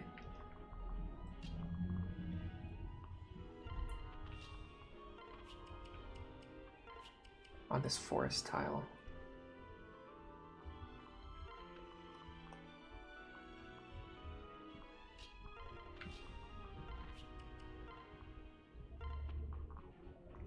I probably should have done Cordelia earlier on in the turn, now that I think about it.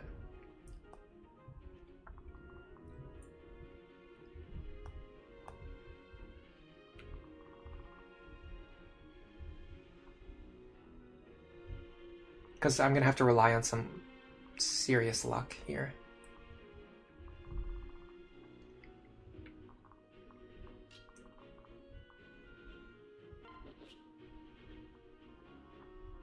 I think...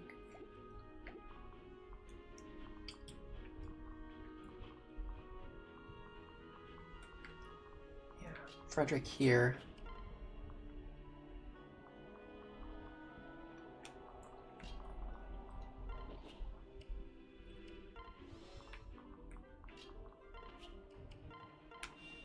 You can use the boots to make it so that your Gale Force attacker can reach these guys instead of having to use Olivia, but man, that is a huge investment. Alright, if I dual strike, I deal 24 damage, which isn't really that much. Yeah, the bow is just not doing enough, not with Aegis Plus in play. What do I do here?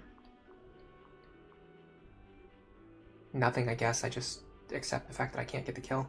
I mean, I could at least get this guy.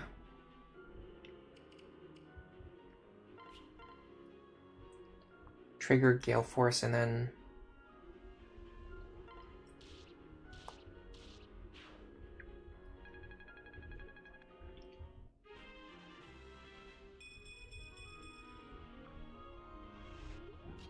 actually, this might work.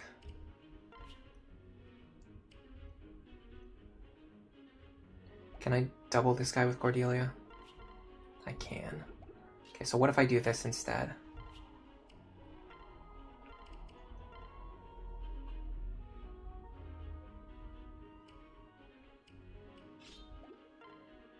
This gives me 2 chances to bait in dual strikes with the bow. Of course, you wouldn't really guess that that would be something that could actually happen, but in theory it would have been nice. Okay, so now we're gonna highlight all the dangerous enemies, which is you. Now, normally I've dealt with all 3 of these guys by now, so we're in a very bad position with Cordelia and Severa. They are not getting any of the work done that they need to. Luckily, we can actually ignore this guy. We can ignore you. We have to fight you. We have to fight you. We have to fight you. We'll eventually have to fight you. Now here's the moment of truth. We can't double these guys. Can Morgan do it?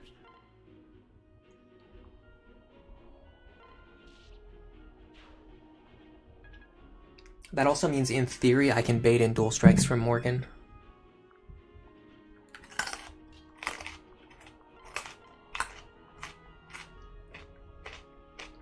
I could even Celica's Gale here.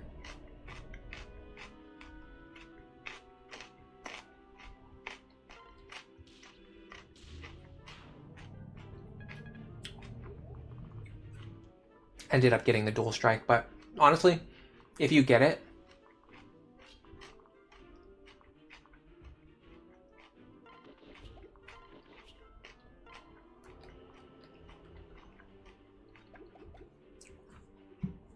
sorry, if you get the dual strike,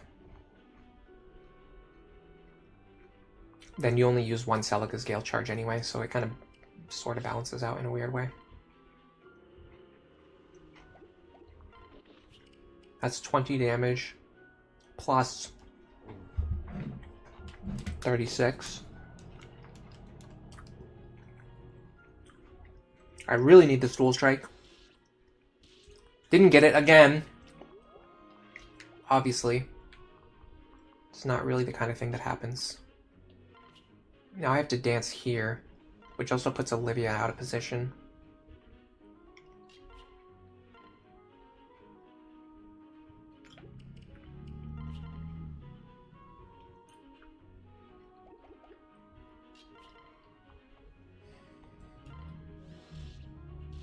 Oh yeah, now you would get it. Now you would get it. That makes me so mad.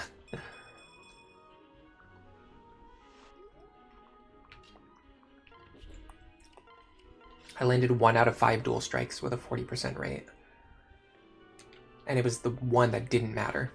Nope, 1 out of 7. And it was the one attack out of 7 that didn't matter.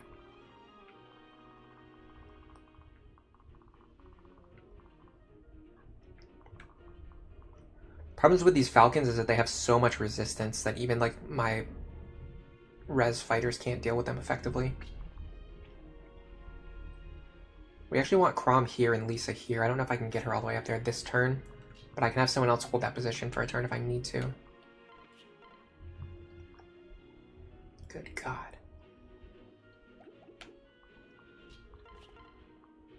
I mean, she's basically dealing no damage, so we might as well just pair. Well, I think the idea last time is we had her try to bait in attacks from Robin.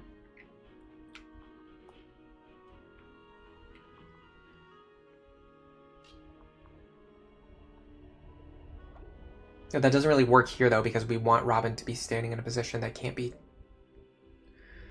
attacked from.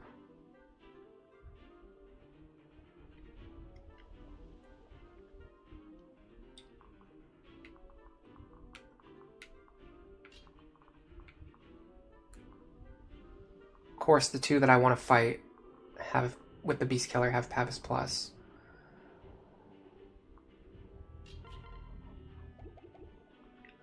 I feel like I need Robin to kill 2 enemies, and I can't do that because I had to dance for Severa.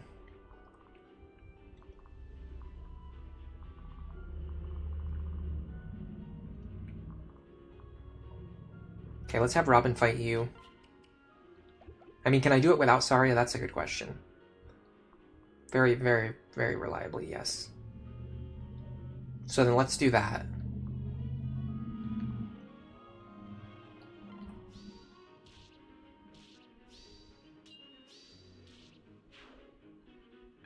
Now I actually want to keep this guy alive so that he blocks tiles on future turns. So really the question now is, how effectively can I clear these remaining enemies?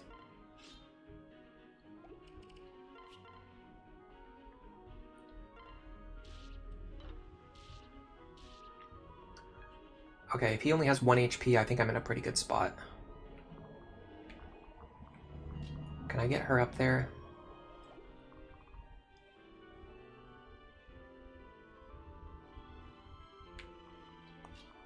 I can do Chrom here. Saria here. I should definitely put her into Valkyrie. I don't know why she's not already in Valkyrie.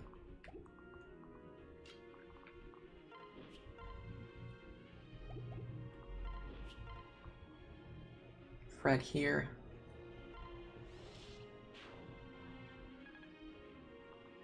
Anna here. And then you here. Okay, we should be safe for this turn. Now we need to figure out which enemies are threatening me this turn. You are threatening. You are threatening. You are not. You're the one we ignored last turn. You are not. You are not. You are. What about you? You're fine. You're fine.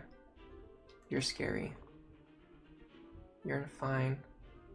You're scary. We actually got really lucky with our turn 3 spawns. There's only a couple of dangerous enemies we need to deal with right now. Let's deal with as many of these as we can, and then that will set us up for future success on the next few turns. Yeah, our Morgan is really good. I mean, basically a big part of this playthrough was just setting up this Morgan.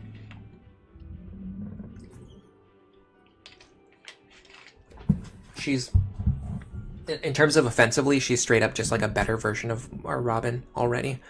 And then defensively, she's like already pretty comparable. Now in the long run, Sage is not going to be as tanky as Sorcerer, but we can put her over to Sorcerer later if we have to.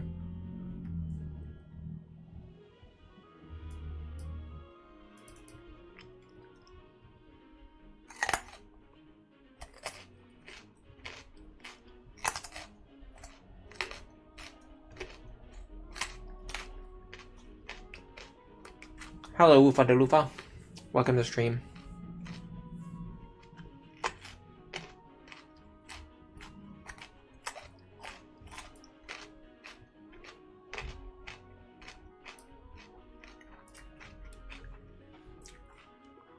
Chevalier. It's not that the enemies are random, but because of the randomized skills, you have to fight them in a different way.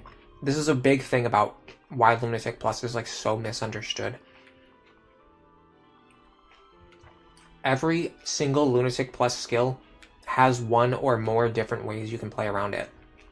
You have to learn all of the different ways to play around all the skills.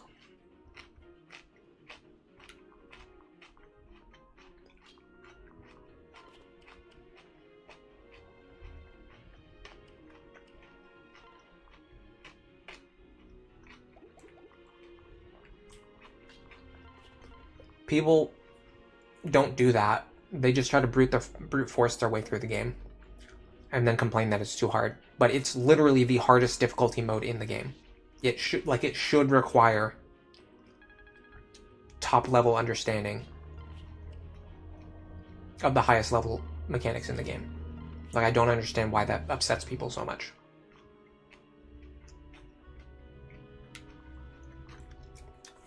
That Saria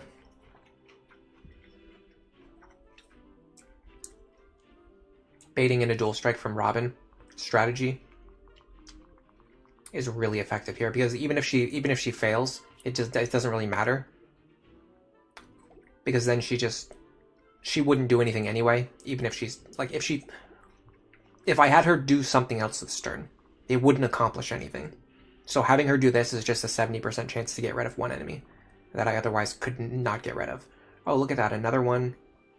And in fact, he has the fantastic skill combination of Aegis Counter, which makes him basically impossible to fight with my team.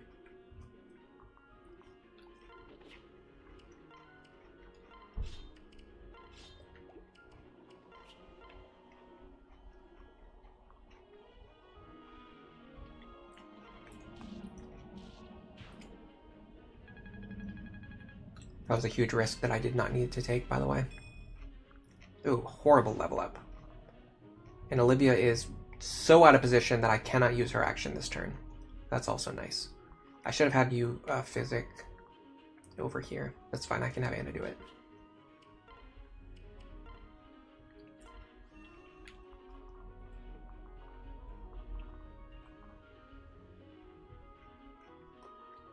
What about... oh, I can't even get back over there now.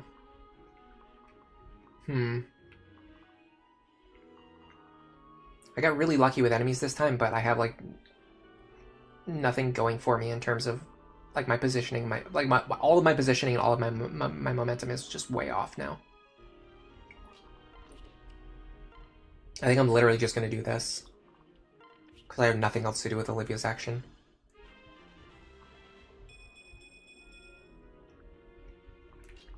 All right. Oh, I put away the heal staff because I thought I wasn't going to need it, and of course now I need it. I don't necessarily need it, but it would be nice to have. Oh, okay, no, we have the med staff still. It's just over here.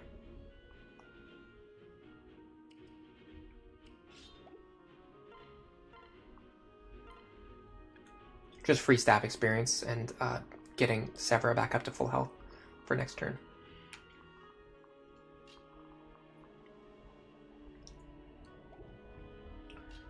We can take this guy. We have to waste more Celica's Gale uses. What about having Morgan do it?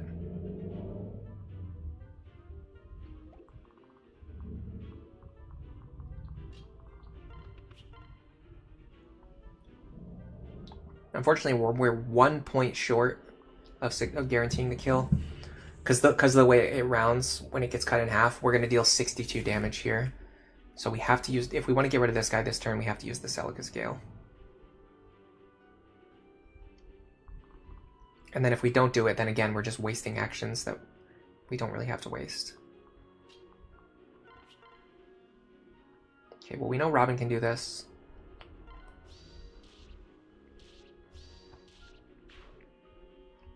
Get their health a little bit lower too for Vengeance procs.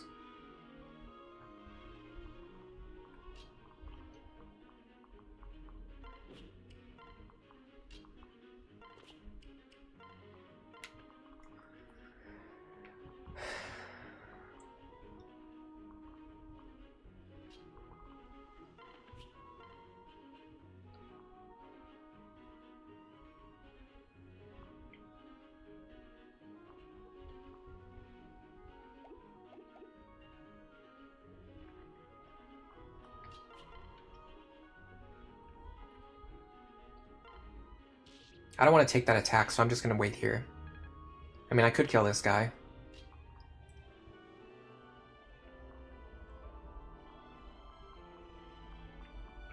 I think waiting here is the smarter play. This gives me a ton of repositioning options next turn.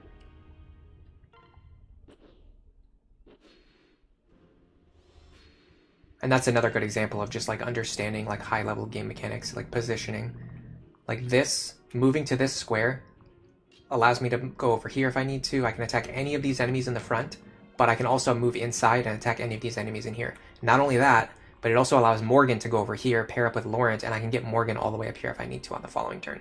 So if I just did like the obvious move of just having Laurent attack the enemy in front of him, or even attack one of these guys down here, we would be in a much worse position on the next turn. But because I thought about, like I thought one turn ahead and positioned my units, the game rewards me by putting me in a much better position. Okay, this guy's a threat. You're a threat. You're a threat. You're a threat. You're a threat. You're safe. You're a threat.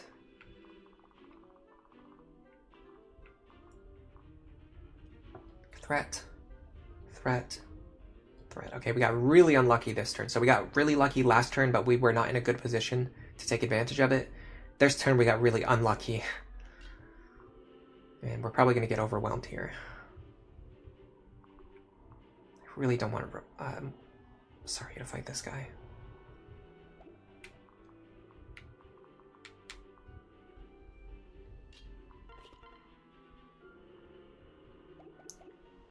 I think Muriel is a good option here.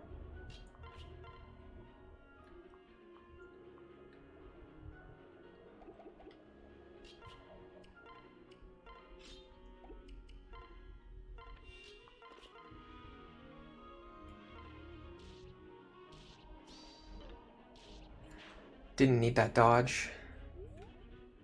He had 47, what was it, 47 attack, so even if my defense gets cut in half, he's not going to kill me, unless my defense is literally 0.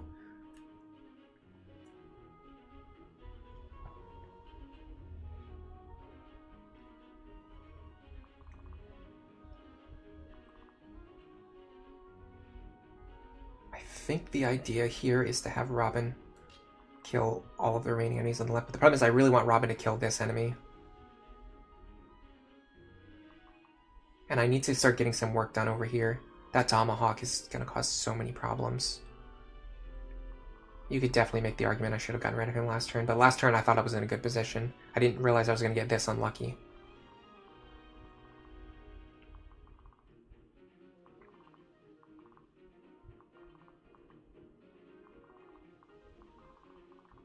Yeah, we got 1 enemy out of 10 that was safe to fight. Usually you're going to expect like 3 or 4. Like somewhere between 2 or 4 safe ones. We only got 1 safe enemy. Granted, it could be worse, it could be 0, but this is about as bad as it gets. And we have a lot of guys with Aegis Plus too. And Aegis counter is the big thing. It just causes so many problems.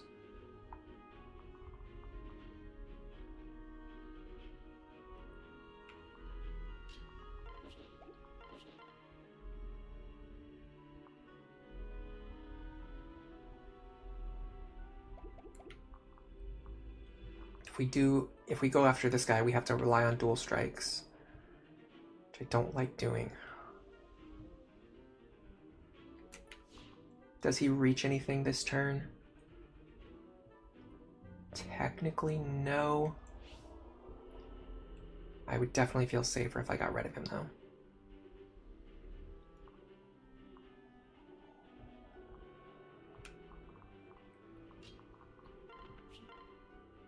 That guy's fast. Fast. Oh, God.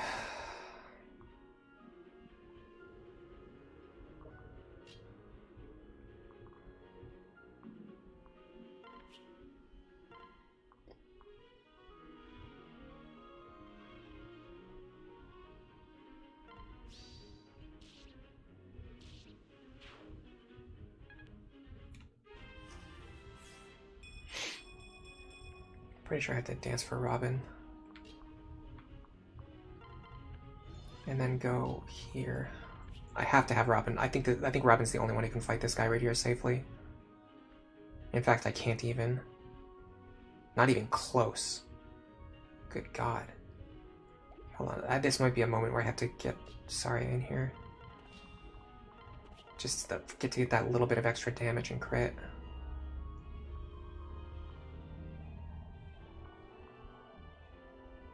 This might be a Katarina's Bolt moment. Yeah, I needed that crit. I mean, I would probably be okay without it, but then it would just put me behind another turn. Now the problem is you. And guess what? You also have Aegis Plus.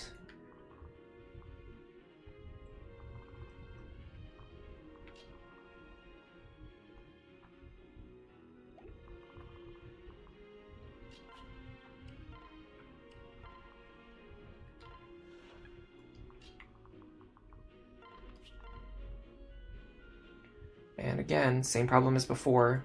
We're 1 point short of being able to kill them. Oh, nice jump in, Frederick. That was a clutch Frederick dual strike right there. You do not see those very often. Alright. We might just be in the same position as before where we need Laurent to get this guy with the Celica's Gale. But maybe not. I've got an idea.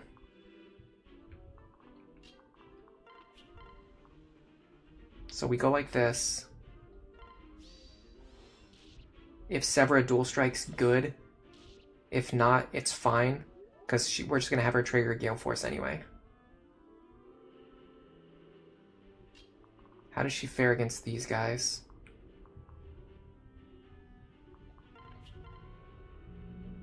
Is there any way she doubles them?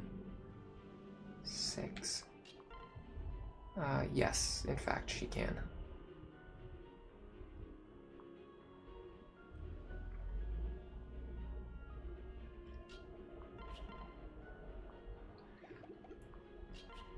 Let me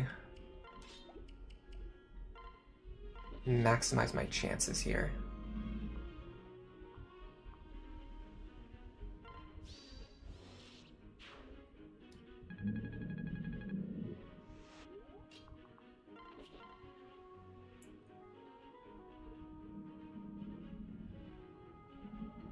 No Lancebreaker.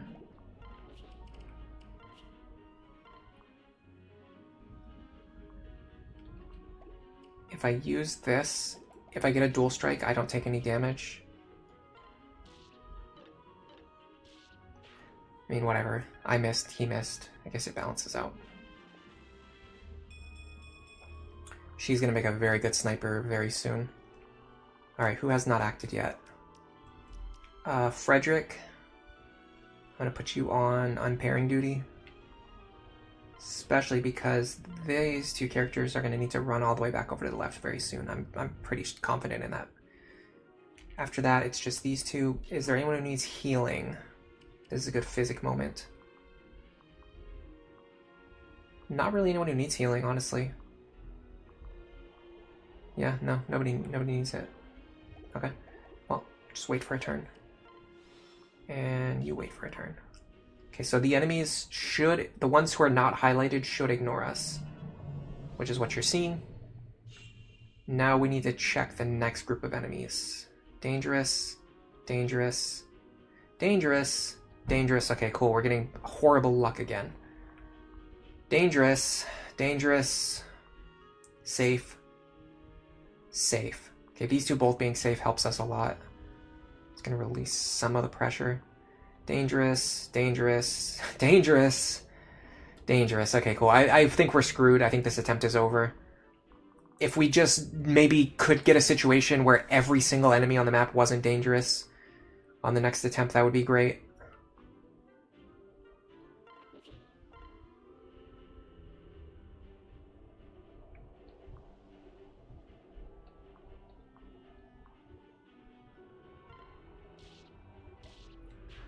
That's one down.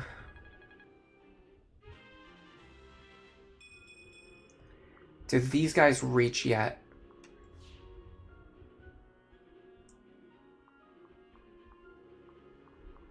That's a tough call. He might attack Lisa. Sometimes if a character is like... Oh, well, hold on a second. No, because this guy's blocking the way. Okay, so Lisa should be safe. So if Lisa is safe, I think we can ignore this guy. So that means, worst case scenario, we only need to clear up 1, 2, 3, 4, 5, 6. I mean, 6 enemies is still a lot.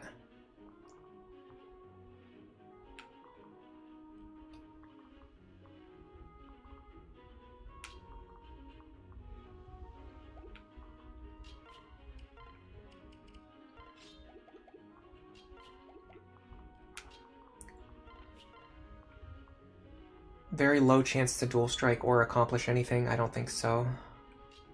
That's a bad use of my talents. It'd actually be better to just take out one of these guys, guaranteed if I can. If I can get through this without using Lawrence action. I think that's the smarter play. Okay, let's have Muriel take out whatever she can safely take out, especially if it's dangerous to characters other than herself. Fortunately, I don't really see a lot of great options. What about this? While Robin is still standing here,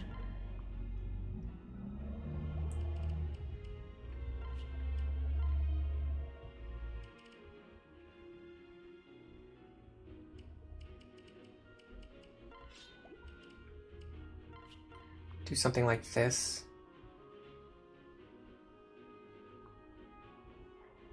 Is this a Celicus? I think this is a Celicus Gale moment. I should have used it a few turns ago. I was being a little bit too reluctant there.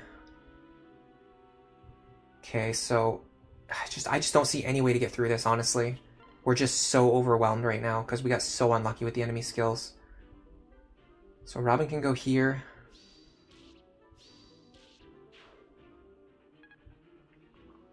Then Saria can hopefully bait in an attack from Robin. I guess it would have to be on you. Didn't get it, obviously. Not when you need it the most. I think we're cooked here. I think this is it. I don't think there's anything left we can do. We have 1, 2, 3, 4 enemies left to kill. At best case scenario, we have 4 enemies left to kill. We realistically have 1, 2, 3, 4 attacks. I mean, I guess we can do it if we get extremely lucky.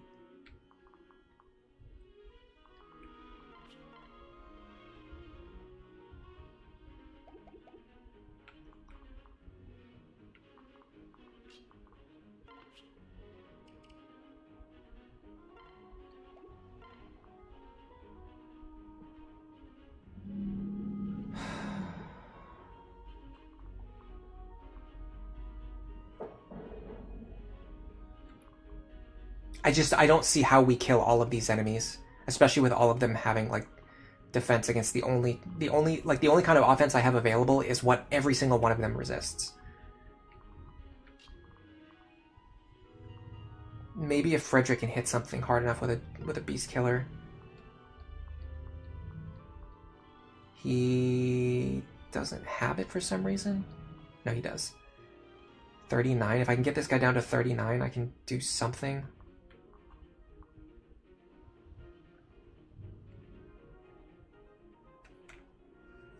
But that's 2 attacks to kill 1 enemy. I don't have 2 attacks to do that. I only have... Okay, hold on. Laurent can do something, I think, maybe. Can you get this guy?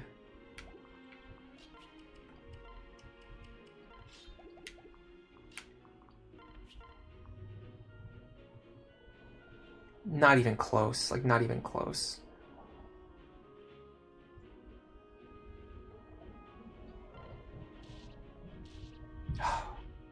That was very fortunate. I also just realized she cannot reach anything. So that is way fewer attacks than I thought we were going to have. Technically, I can reach here after Olivia moves. But even that doesn't work because I need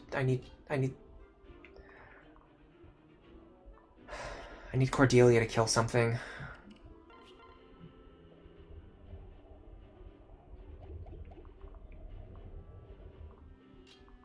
She's not fast enough to do. So I need another dual strike here.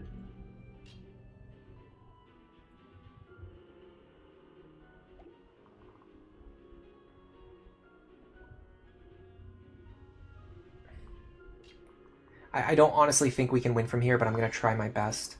So the idea would be...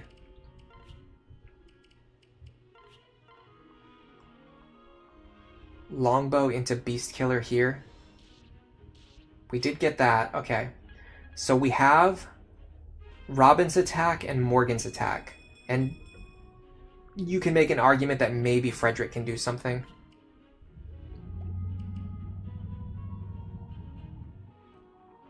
Alright, as an arms thrift hater, I will say the fact that we just preserved that longbow charge is pretty important for our long-term game plan. I think Prescience is actually better than Patience here. We're not going to be enemy phasing, we are going to be player phasing like crazy. Okay, so next we would want to do...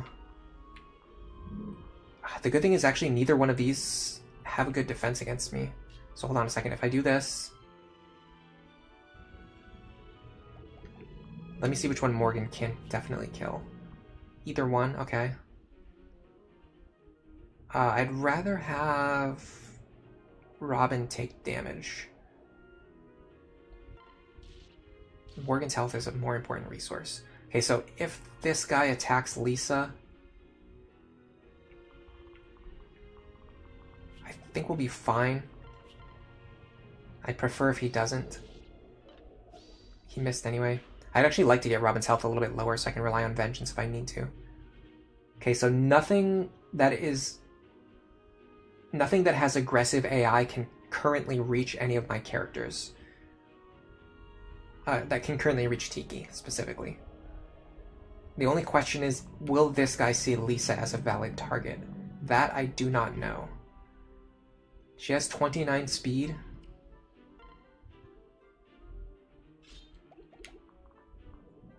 She won't get doubled. She'll actually be fine.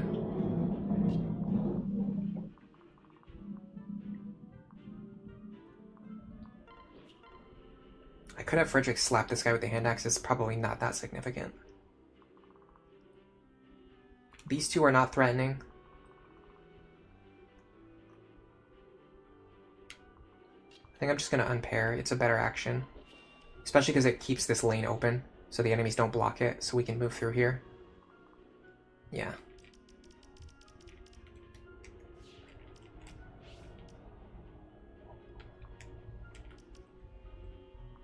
Okay, we've got Anna, Crom, Lisa. Nobody needs healing again. So I think we just end turn. I mean, you could make an argument for rescuing someone over, just so they're closer to the center, but I think this is fine. He does attack. So did he. Why?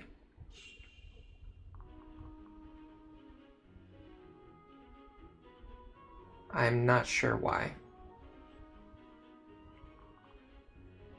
Now this one was aggressive, so that makes more sense. You're safe. Dangerous. Dangerous. Safe. Dangerous. I think this is the last round of reinforcements. Dangerous, dangerous. Dangerous. Dangerous. Okay, we're not winning anyway. So this whole point is kind of moot. So why did this guy attack? That's a really weird question. I don't understand why he attacked Anna. I mean, we got lucky that he missed anyway, but I don't... No, he didn't attack Anna because she would have hit him back with 11 sword. Yeah, no, that doesn't make sense. He did not attack Anna. It was just this one attacking Sabra, which makes sense because they're marked as aggressive. I just didn't realize I was in their range. No, even then, they shouldn't have attacked. They should only attack if they can reach Tiki. But they can't reach Tiki. I'm not sure. I'm just going to ignore it. It's fine. Dangerous. Dangerous. Dangerous. Safe. Dangerous. Okay, yeah. We have way too many enemies to deal with now. I don't think we can win from here. Because we had 2 turns of bad enemy luck in a row. So it would probably be a better use of my time to just reset and start over. And hope for better luck next time.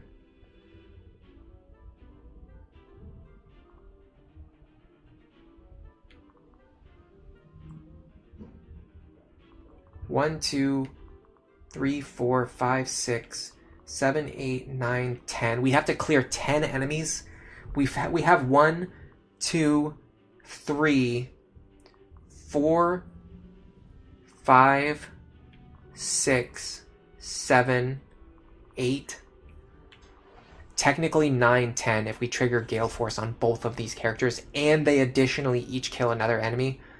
We would have to get the most insane luck that you've ever seen in your life to clear all 10 of these enemies, and then this guy would still be able to reach us. So yeah, this is not a winnable position. I'm pretty prepared to just reset. You say Crom was attacked? Oh, that makes sense. Yeah, his health is low. Why would... Well, so, okay, so why was he attacked? Oh, he was attacked by you. No, he was attacked by you because you have a Tomahawk.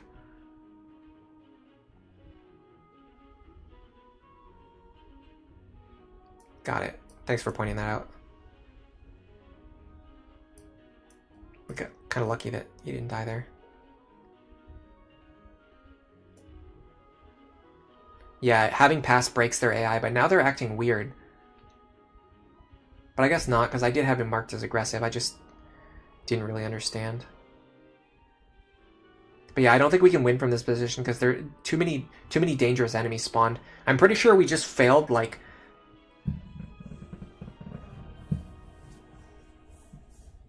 18 out of 20 coin flips.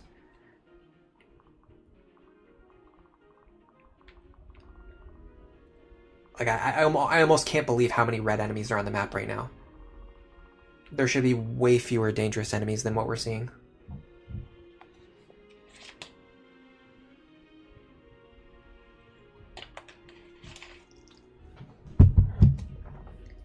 Hello, Blankler. Welcome to the stream.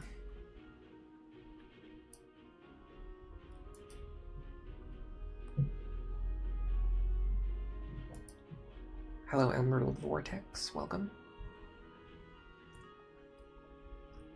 Do the 2-range enemies with pass still attack Tiki if they can't get close to her? I'm not sure, but let's operate on that assumption.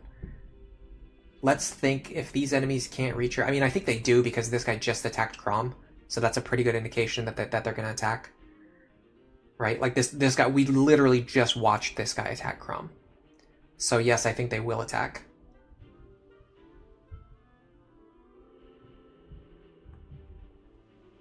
But, I mean, we can operate under the assumption that if they have 2 range... No, he doesn't have pass. You might be right then. Hold on a second. So let's operate under the assumption that we can ignore... I'm pretty sure we can't, though. I don't think this will work. So let's operate under the assumption that we could ignore those guys. I mean, this is still a disgusting position to be in. This is vile. Absolutely vile.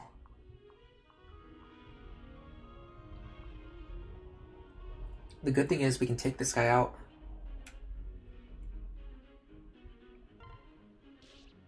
With just Severa's Gale Force action.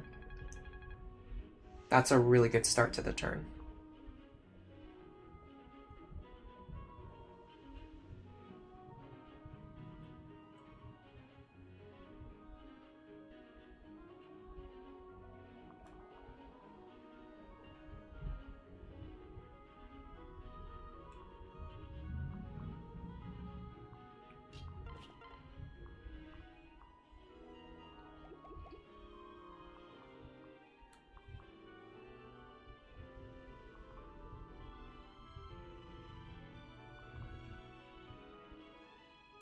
We're not going to be able to get anything out of Saria here. I don't think. Well, maybe. I have one idea.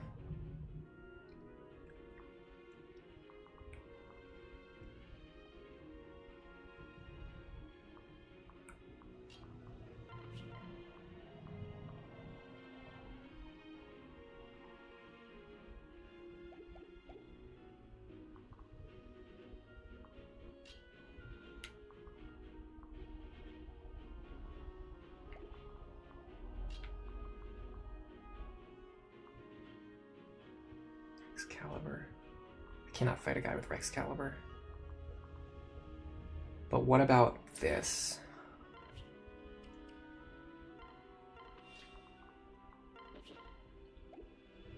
I can't get my javelin out of the convoy. Test the damage ranges. Okay, I can't double these guys, which is pretty sad. Because that means I'm going to have to rely on just like one dual strike chance. Like I don't get two chances. It actually might be better to just use Sever's attack here instead of Cordelia's.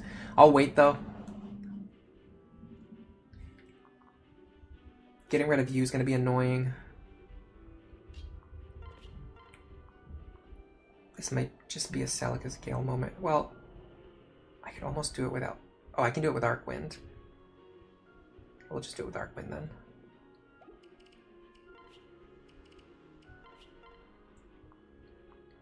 Because of this enemy's position, it's going to be hard for anyone else to get rid of them. This one's going to be pretty annoying too. So this enemy right here is going to be very annoying to get rid of, in fact. This might be the hardest enemy to get rid of on the map. Which means we should probably think about how to bounce Robin over there.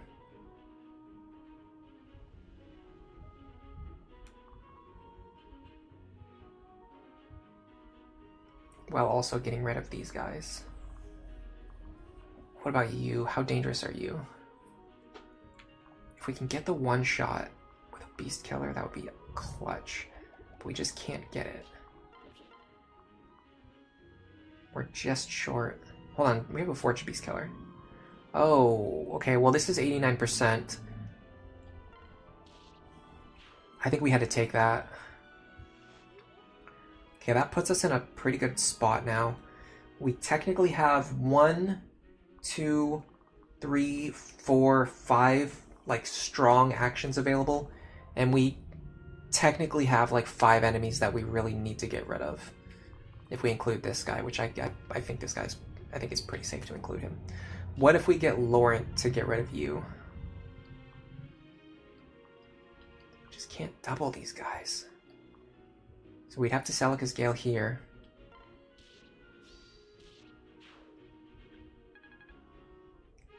Now here's the problem.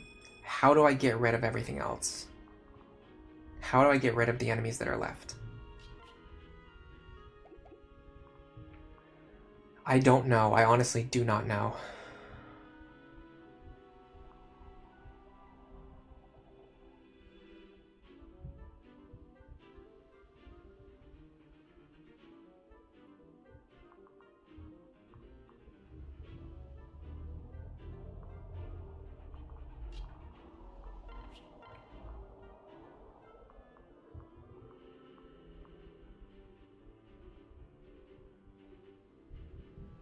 Okay, Morgan can defeat you. Can Severa defeat you? Because if so, we might be cooking.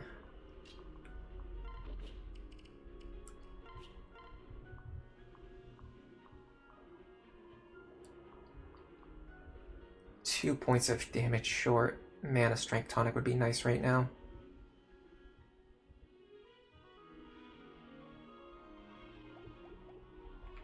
Can I get their health down? Not really, not safely. Who do we really have left?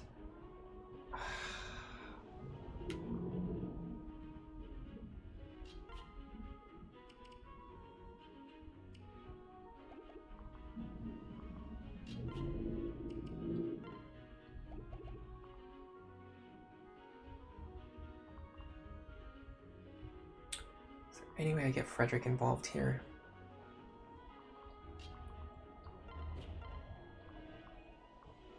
Not really. There's not really anything Frederick can do. Other than like maybe damage these guys if I absolutely need him to. Okay, so I would go Morgan here. And we're just praying for a dual strike or a crit, basically. Didn't get it. Robin here, praying for a dual strike or a crit.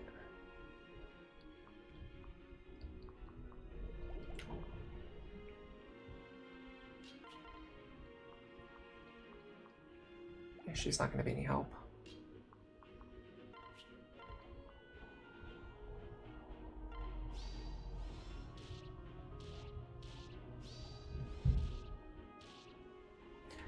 I mean, sure. We dance for you. Now we're in a tough spot. Now we're in a very tough spot.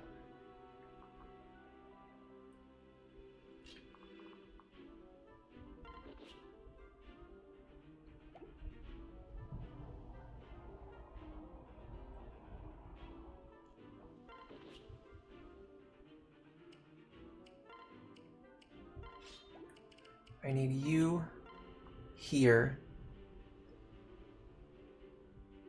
You know what the worst part about all of this is? We already know that this is going to be a game over anyway.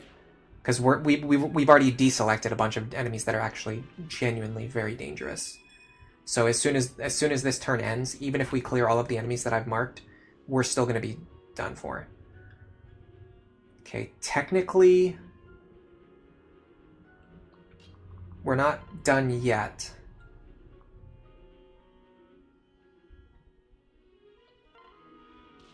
Frederick here.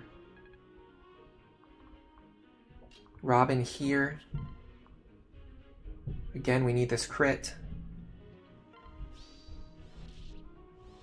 Got it.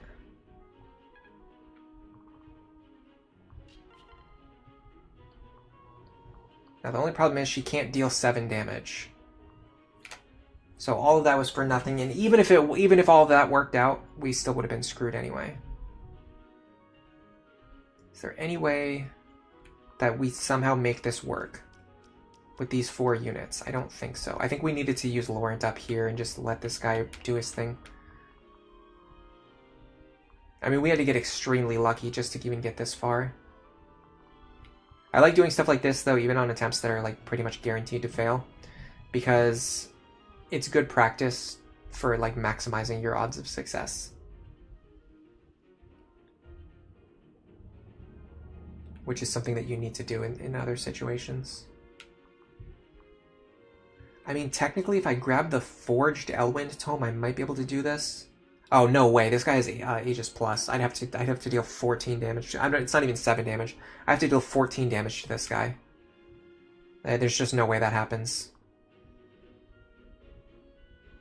There's one strategy that might work.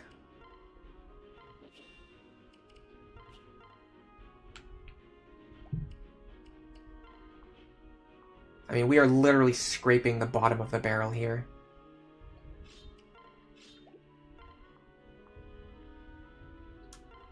Okay, now what's going to happen is I'm pretty sure the 2 range guys are just going to start killing my units now. In fact, this guy already attacked Crom for reasons I don't fully understand.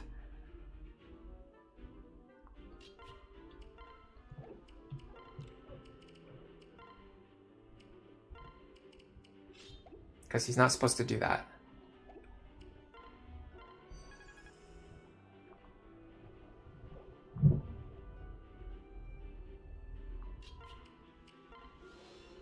I should have unequipped her.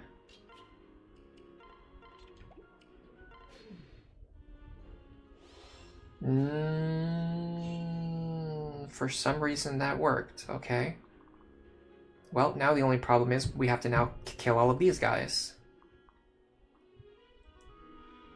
Technically, we don't have to kill him then. Him. Hold on, I'm gonna leave these guys highlighted for now. Just because it's the safest way to look at this map. You are gonna be a problem, especially because we can't get anyone into position to fight you.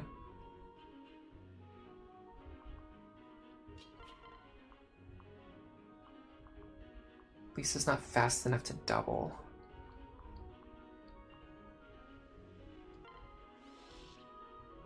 Might as well take the shot. Yeah, I see these 2 being serious problems because I can't get over to them. So I'd have to reasonably clear like one of these guys in order to get over here to start clearing these 3 guys.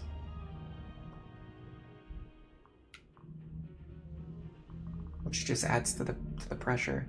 The good thing is we can ignore pretty much everything on the left now. So it's really just a matter of just pushing through this right-hand side.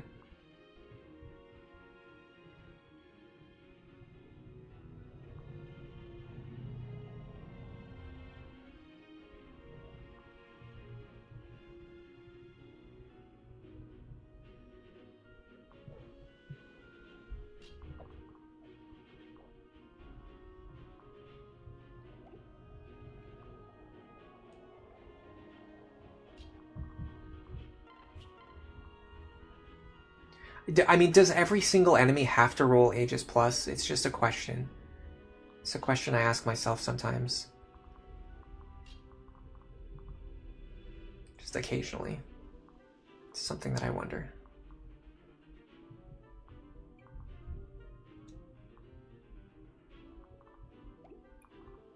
That's a necessity, I guess.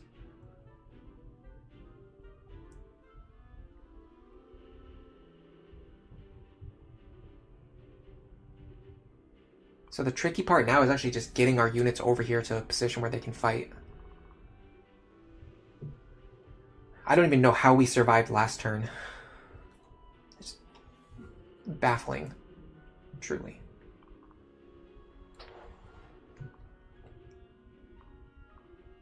Let's assume we can ignore this guy. We're gonna have to make the assumption that we can ignore this guy.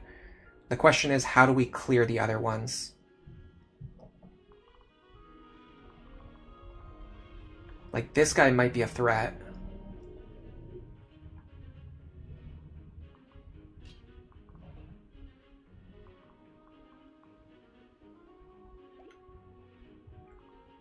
This one I'm not worried about.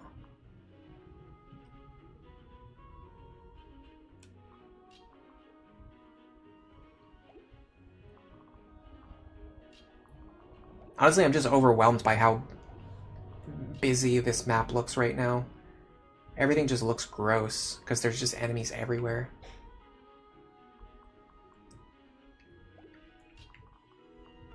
Well, we know Morgan can get this kill. And she can reach, so I think it's a good idea to do that. Especially because this is an enemy who will be very threatening. Okay. The next idea is...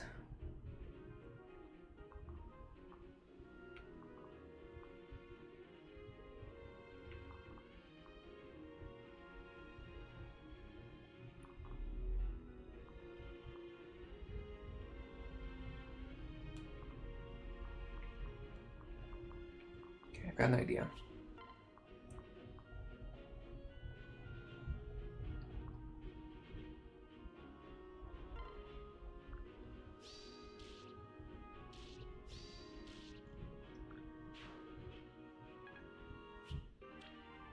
Is there any way on Earth that we get Saria into a position to do something important? Sort of, but if we do that, then we can't get our dance action in. I think the dance is more important. So then we dance. Then we go here.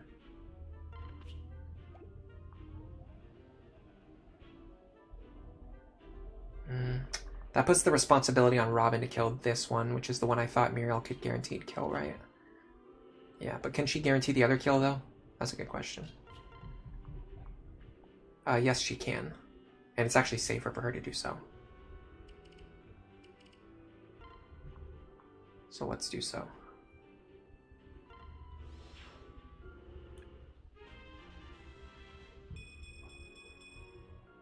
How far in do these guys reach?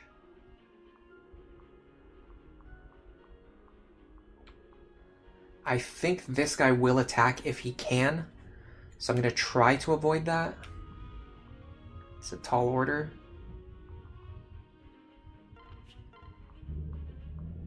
We're not fast enough.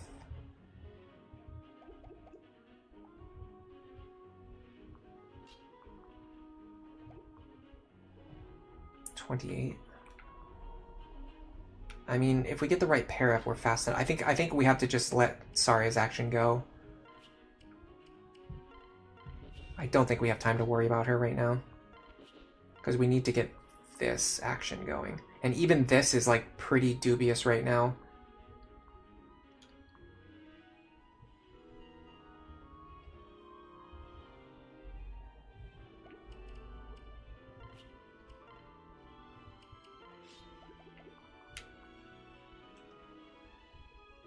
Is it better for Cordelia to attack here?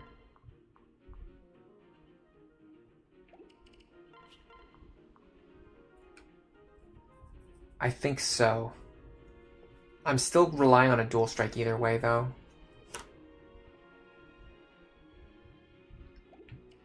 So what's the chance? 45? Excuse me, the chance is the same. What's the crit rate? Her crit rate is higher.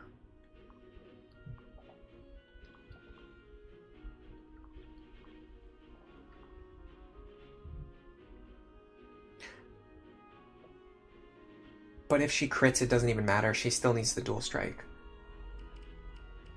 Whereas if she crits, it does matter.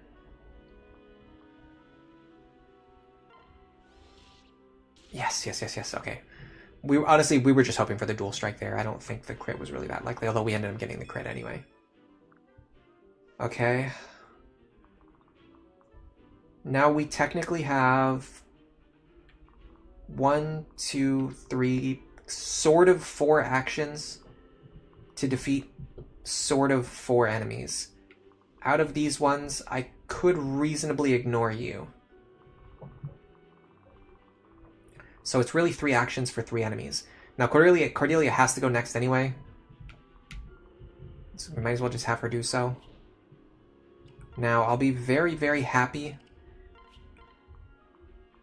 if we get a dual strike and kill this guy, because then that will also give us Gale Force. Didn't get it. Now we're in a really bad position. Got one idea left, which is this. I don't think we can even do that. He probably doubles us, right? Yeah, he doubles us and kills us.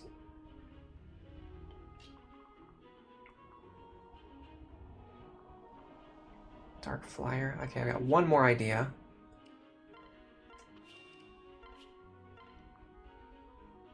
I need this dual strike from Frederick. Didn't get it again. Why would you? It's not really something you'd assume to happen. Okay. Well, I mean, Lawrence in a better position to kill this guy now. The problem is, I think this guy's just going to kill someone. We'll see if that happens, but I think it will, but I guess we'll see. I actually cannot guarantee this kill. Okay, well, can we get this one? Yes.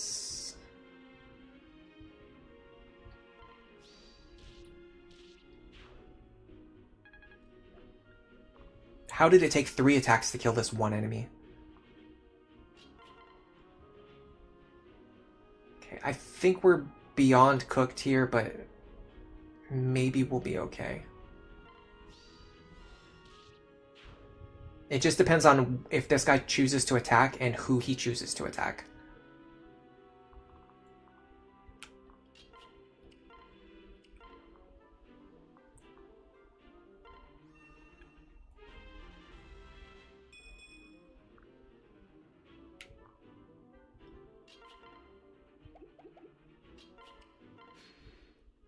He doesn't attack. Okay, I think we're okay. This still scares me, because I have to clear these guys in a very, very deliberate and very safe way in order to not activate their aggression. But the fact that this guy did not attack was a real saving grace there. Okay, so let's get rid of the actual dangerous enemies now.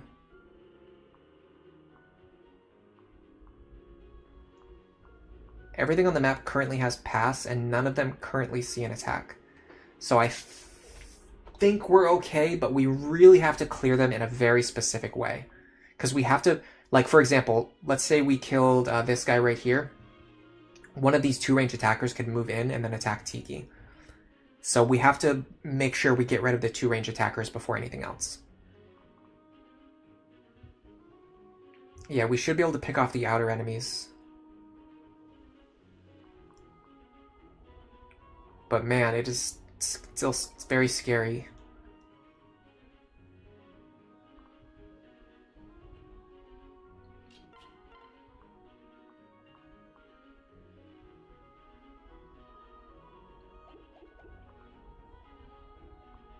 Wow, the only reason we don't double this guy is because he got rally speed.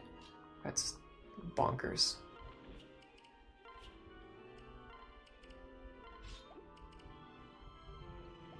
Gotta be careful. I need to kill. I'm just saying I need to kill these enemies in the right order. So please do what you said you were gonna do. Yeah, it looks like even the ones without pass actually can't do anything because they can't reach because they're being body blocked by their own guys.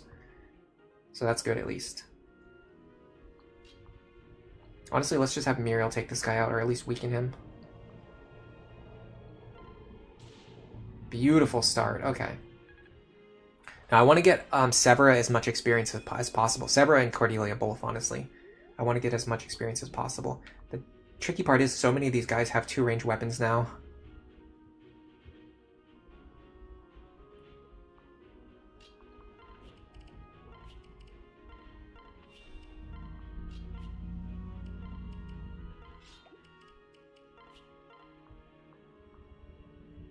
Definitely want to get rid of you.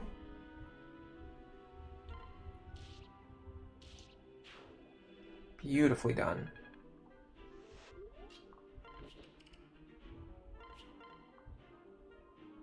Dual strike here would be nice.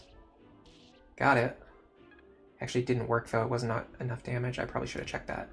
All right, let's have Laurent and Morgan also help with cleanup. And honestly, Saria too. Especially if it's just getting chip experience.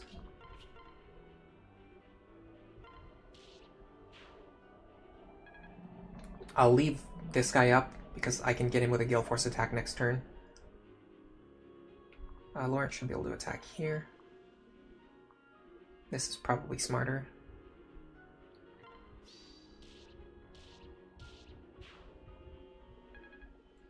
I don't need Robin to get any combat here.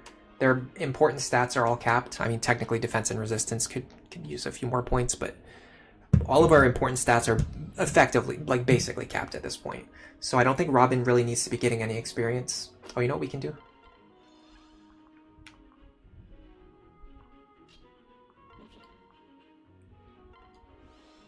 Get some Gale Force action here. And that allows Severa to get another kill this turn, which is going to make me feel a little bit more at ease, especially with all these 2-range attackers running around.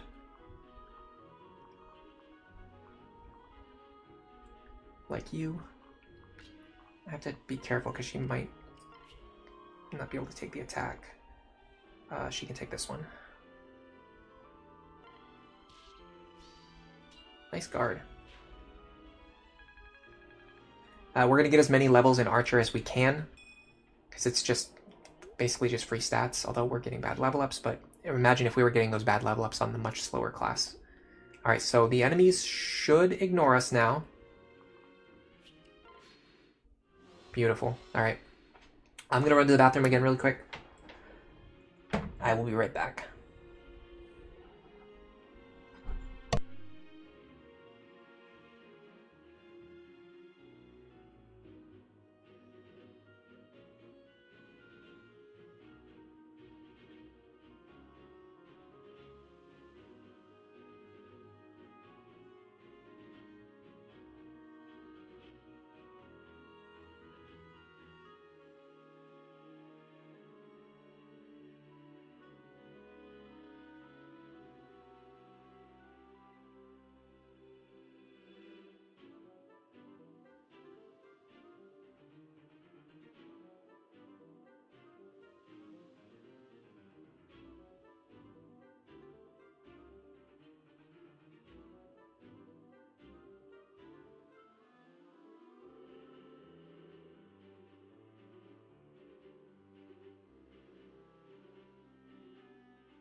Hello, Kuma Wing. Welcome to the stream. Are we cooked? No, we're actually really good. We're done. There's a weird glitch in the game that causes enemies with the pass skill, this right here. So in Lunatic Plus, enemies spawn with random skills. One of the random skills is pass, which allows them to move through your units.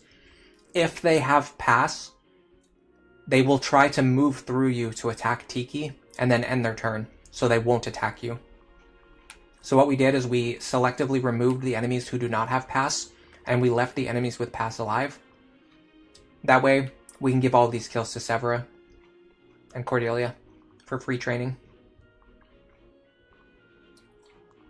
So let's start focusing on the guys with 2 ranged attacks now.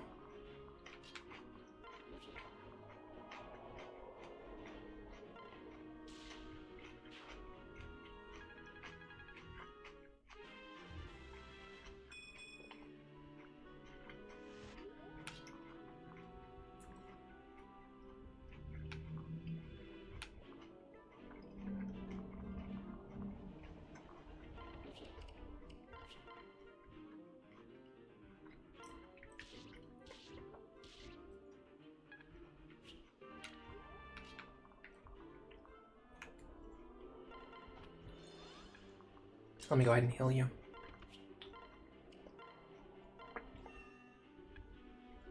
Free heal staffs experience.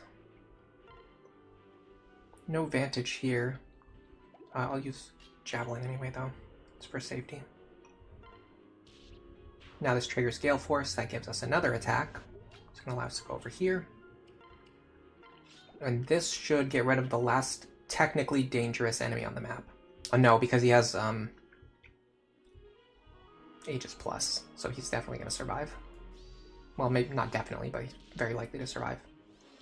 No, we got him. Okay. Now everything on the map has pass and a 1-range weapon.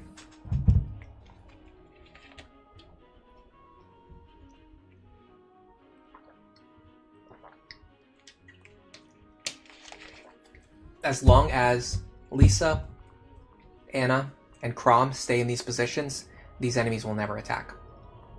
So now we are done.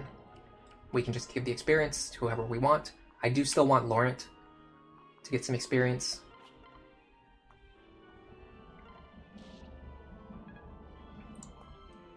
And Morgan as well, and Saria too.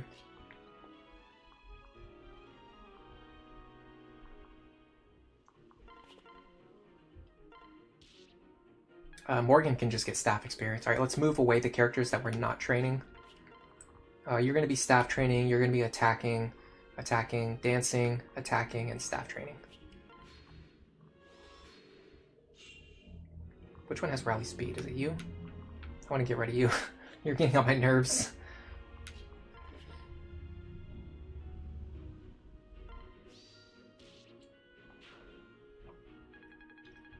Oh man, she's gonna be so good once we promote her.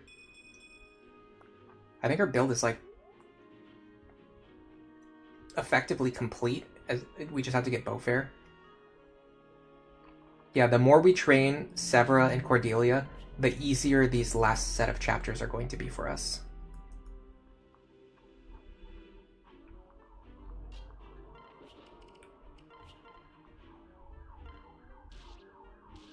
Nicely done.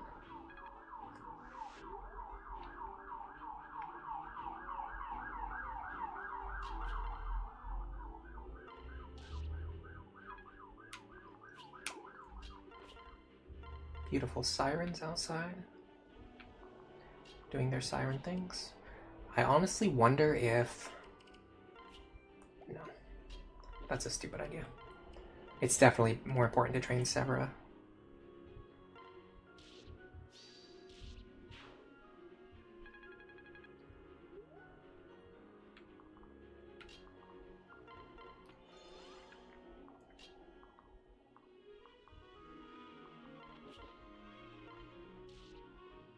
Honestly, leaving them alive on like 2 HP is good for us because it just means we get more chip experience before the end.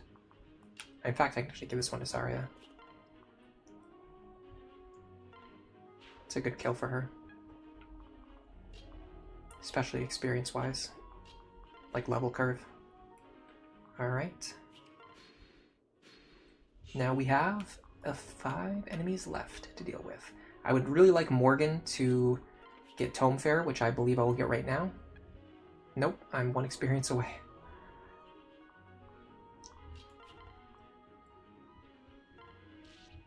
Some free chip experience for you. And now that that guy's not rallying speed, I can actually double the enemies, which again actually might be a bad thing. Because I was getting free chip experience before by not doubling them, but it's fine.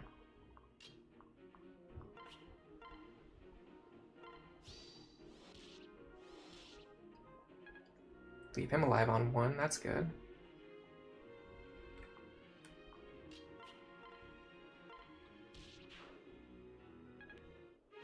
Let me get a cheaper bow from the convoy. Well, it doesn't really matter. Kind of it does.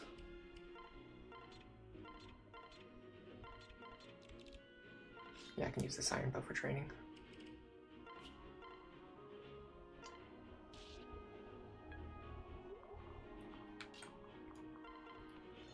Make sure not to end the map too early.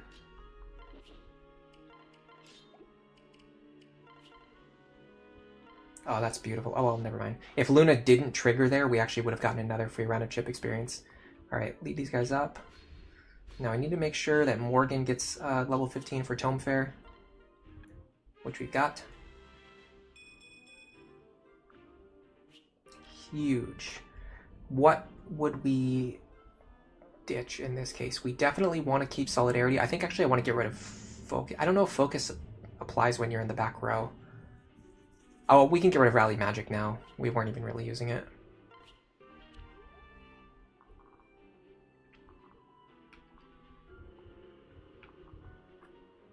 I can definitely see Laurent getting 1 more point, or 1 more kill.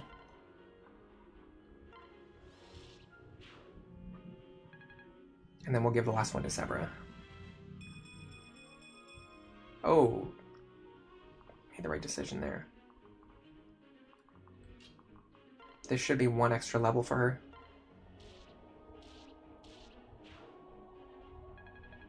Beautiful. I do want to promote her now. I don't think I had the luxury to just waste time keeping her in Archer for 1 more battle, especially because if we keep her in Archer right now, we would have to find a way to promote her in the middle of the next battle, which is just, it's too difficult to accomplish.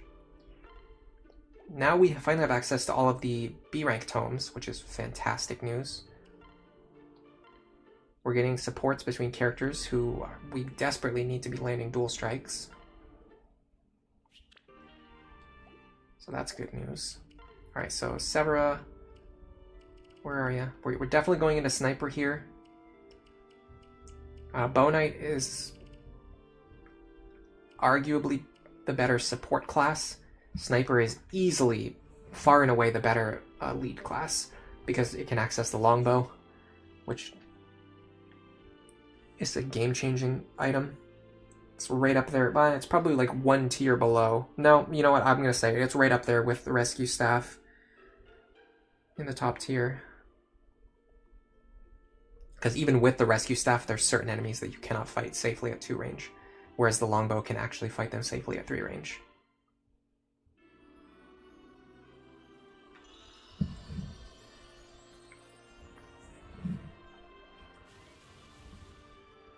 Let's see what her sniper fit looks like. Cool.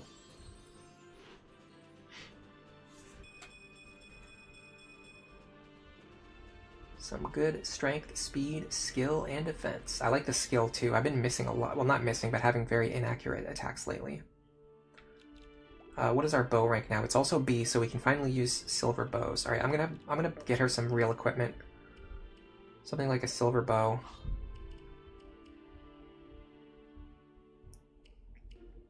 I don't think we need this steel bow anymore. The only benefit it would have would be just like 5 extra accuracy. It's like, who cares? I'd rather save it for some, like another training project later, maybe.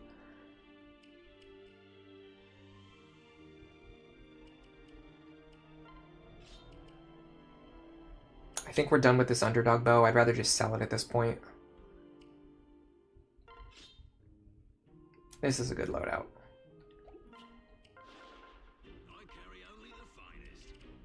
Now, unfortunately, the enemies in that map didn't really drop anything that I can sell. So I'm really hurting for money right now. Yeah, might as well just sell that, get it out of my inventory.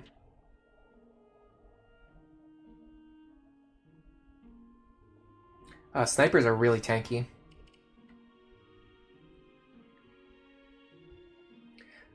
Using the goddess icon on Severa in order to conserve longbow charges is not a bad idea.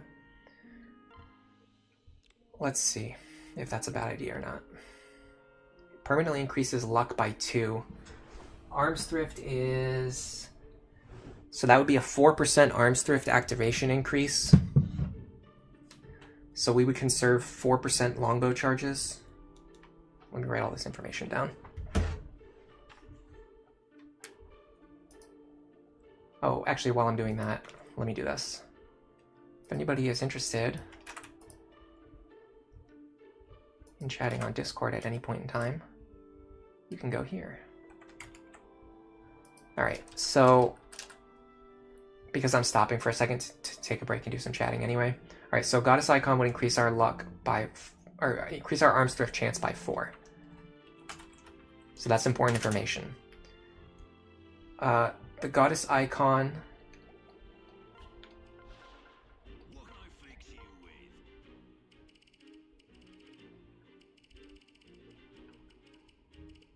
sells for 1,250 gold,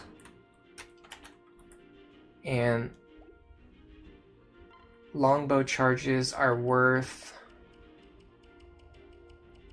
I mean, they're honestly, longbow charges are kind of like invaluable, but in fact, I'm going to use the Cern's Force. This will make this go faster.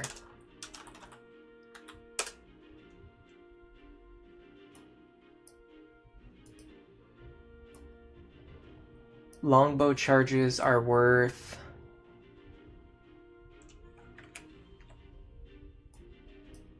$2,150 for the bow, divided by 25 uses, so they're worth 86 each.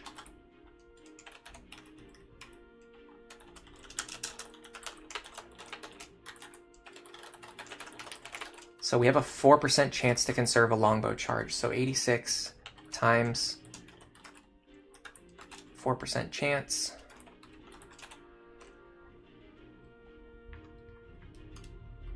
is 3 gold. By using the Goddess Icon, we save 3 gold per attack. In order to make 1,250 gold, saving 3 gold per attack. In fact, you know what? We'll even call it 3.44.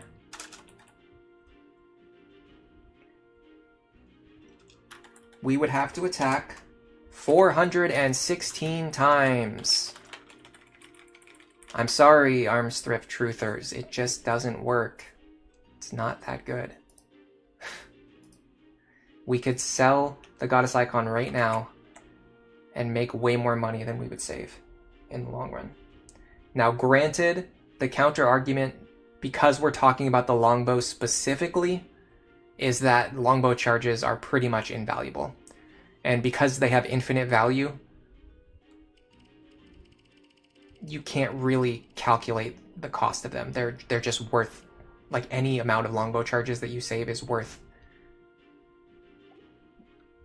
an infinite amount of value. You know what I mean? It's just it doesn't really calculate this way, but if you're looking at the way Arms Thrift actually works, it really does not save you that much gold, is the point that I'm making.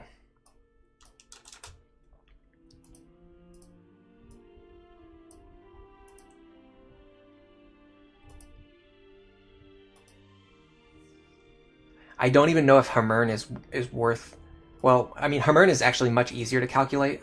So longbow is 2150. Hamern is 2,000. So you save 150 gold by using Hamurn. Although, again, the whole point about the longbow is that the charges are invaluable. So it's not really worth it's not really a cost analysis in this case, but even still, you only save 150 gold. The best use of Hamurn is using it on something that's worth way more than 2,000 gold.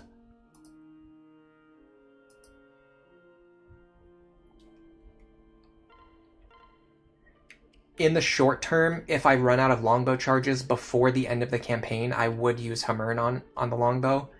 But after I get to the point where I can purchase longbows, then it stops mattering, and then Hamurn on longbow doesn't really work. And at that point, you would want to be saving. You would want to be focusing more about saving money, which is, I think, the reason I'm making this point about money and like cost analysis is because, remember, this playthrough is intended to be focused on the end game and the post game. Once we get to the end game and the post game, we'll be able to buy more longbows. So at that point, Hamurn really just becomes like a money saving item, because we can just buy infinite charges of whatever we want, with a few very small exceptions like Amatsu and Soul and like the legendary weapons, but we don't want those anyway. What we want are super forged brave weapons and silver weapons. So you would use Hamurn on those in order to just save like 20,000 gold or something. But again, when you're at that point, you can just get 20,000 gold just by doing Golden Gaff like 2 times. So there's just like a lot of reasons why like the cost analysis stops. It's not that the cost analysis stops being important. It's that you stop having any reason to need to save money, unless you're attempting to do post game stuff without grinding, which is really tough to do.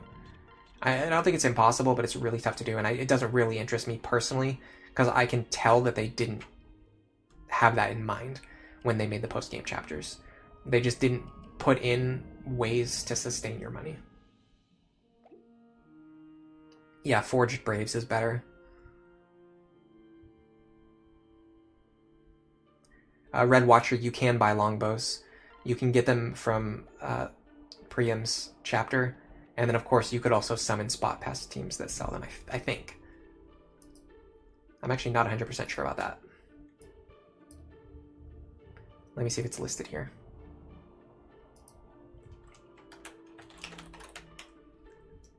Yeah, you can get them from Ike, Marth, Julia, Marita, and Zephiel.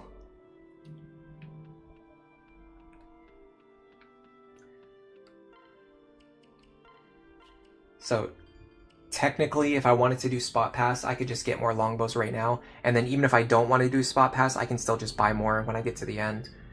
So like arms thrift to save longbow charges is definitely one of the better uses of arms thrift, but even then it's just like not reliable enough to really matter. I mean, it's definitely going to extend our longbow charges. Like, for example, so with this character, 32, so you would do, so right now we have 24 charges.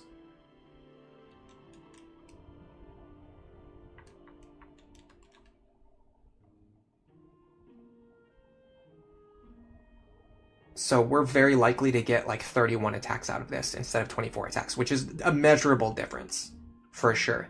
I would not have gone out of my way to get this. I've beaten the game many times without running out of longbow charges by the end, so it's just not that important. I think that's the main point that I try to make with these arms thrift discussions. It's not even I mean, if you break down the math on how many charges you save, how much money you save, it doesn't really look as good as people think it is. But even putting all of that information aside, the whole point is that I could beat the game without running out of longbow charges, which means arms thrift effectively does nothing other than save you money, but you can beat the game without running out of money. Like, even right now, I have like almost no money left over, but my convoy is full of crap that I could sell if I absolutely need to. And I don't even need to. I don't need any money right now. I could just go in here. Well, I want to say I could go in here right now and beat this chapter, but I'm probably not going to do it right now. Just because I'm feeling really sick today. And I think 3 hours is good enough, I guess.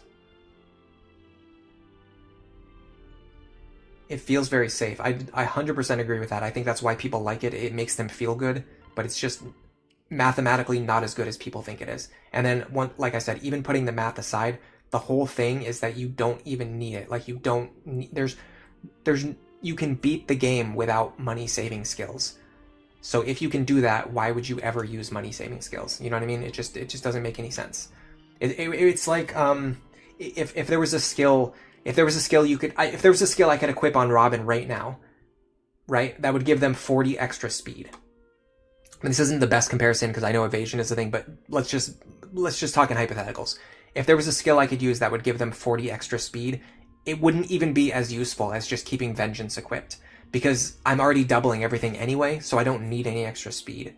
Whereas I do need the extra damage from Vengeance. It's the same thing. I don't need the extra money from Arms Thrift, but I do need the extra damage from Bowfair. I do need the extra attacks from Gale Force. I don't need extra money from Arms Thrift. That's the whole thing. You hope I feel better soon. I hope I feel better soon too. I think I'm gonna be fine though, honestly. It's lactose intolerance. I forgot to take my medicine when I was eating food the other day that had cheese in it, so very stupid mistake on my part. I paid the price. I'm surprised, honestly, that I was sick for 2 whole days afterwards, though. I usually don't get sick for that long. That's the part that really threw me off. But I'm at this point, like, I'm gonna be fine. Like, I'll probably be fine in like an hour or two. But because I was sick, I also just haven't been getting a lot of sleep. I've been waking up in the middle of the night, feeling sick the last 2 nights. And I'm just at my limit in terms of just like exhaustion and sickness.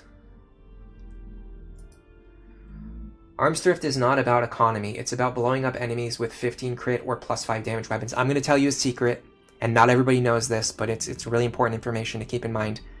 You can use +15 crit, and you can use +5 damage weapons without Arms Thrift. You just don't need it. You do not need it. We have them. We have forged weapons in our inventory. We forged this beast killer like 12 chapters ago, and we're still using it on a character who does not have Arms Thrift. If we went out of our way to get Arms Thrift on Cordelia, she would not have Gale Force right now. Do you really think that's worth it? Do you really think that getting Arms Thrift so that we had 9 Beast Killer charges instead of 6 Beast Killer charges would be more important than the value that Gale Force provides for us? It's not even close. It's not even in the same discussion. It's literally like a C tier skill. It's nowhere near the top skills in the game. Not in the short term, not in the long term. Everyone says Grima is the hardest boss. I actually probably agree with that. It's either Grima or Walhart 1 or Walhart 2. I guess honestly, it's probably any of them. I'm curious to know people who voted for someone else, who they even have in mind, because I think these are the 3 hardest bosses. Maybe Yenfei. I'm going to end the poll now. You guys know I get heated whenever we have to talk about Arms Thrift. Let me see if I can redirect the stream, if anybody's streaming right now. Cordelia is probably the worst example of Arms Thrift. Okay, I'm done talking about it. You can yap about it as much as you want. It's just a C tier skill. That's just what it is. Yeah, it's probably Yenfei, if like for the fourth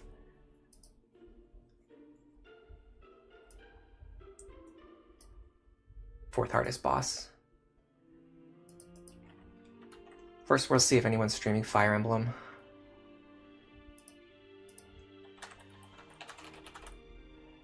And then we have to see if it's anybody that I feel comfortable redirecting to.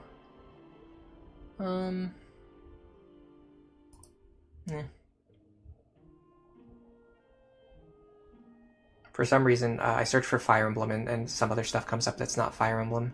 That's not a big deal, though. The hard part is I can't actually search by users. So like if I wanted to search for a specific person, I actually couldn't do that. And then also there's actually a bunch of people who have they have it set so that you can't redirect to their streams, which is fine, but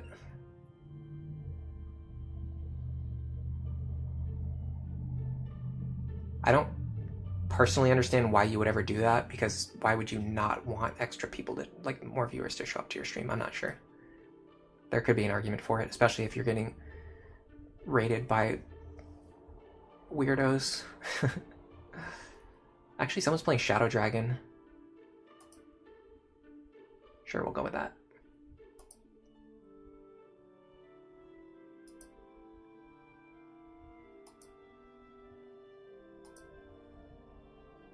Red Watcher, you think I'm right, but it just feels good. I know. It's just a tough... It's a tough thing when you have to have a conversation with like 100 people. Sometimes like the same thing just keeps getting brought up over and over again. Is this goodbye? I mean, pretty much, yeah. I'm going to be ending the stream in a minute or two. In fact, yeah, we'll just go ahead and we can say our goodbyes now. Thank you to everybody who came to the stream.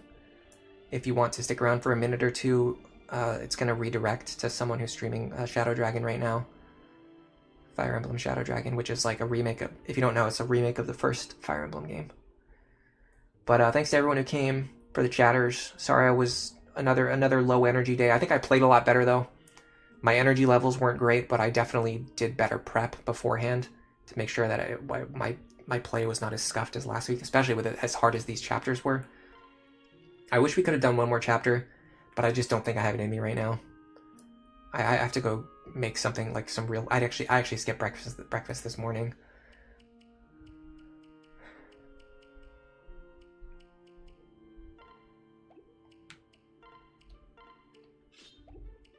I had to wake up and make breakfast, and then I also didn't even eat any. But it is what it is. Tiki is a level 20 Manakite. That's actually a really bad level for her to join at. I wish she joined at level 40. That would be awesome, because then you could reclass her to whatever you wanted right away. If you left a like, or if you subbed, you are a king or a queen of this chat. Goodbye, Hunter B. Goodbye, Naive Skitty. Goodbye, Red Watcher, Kuro, Macromelon, Galaxy Studios, and everyone else. For now, enjoy the rest of your day.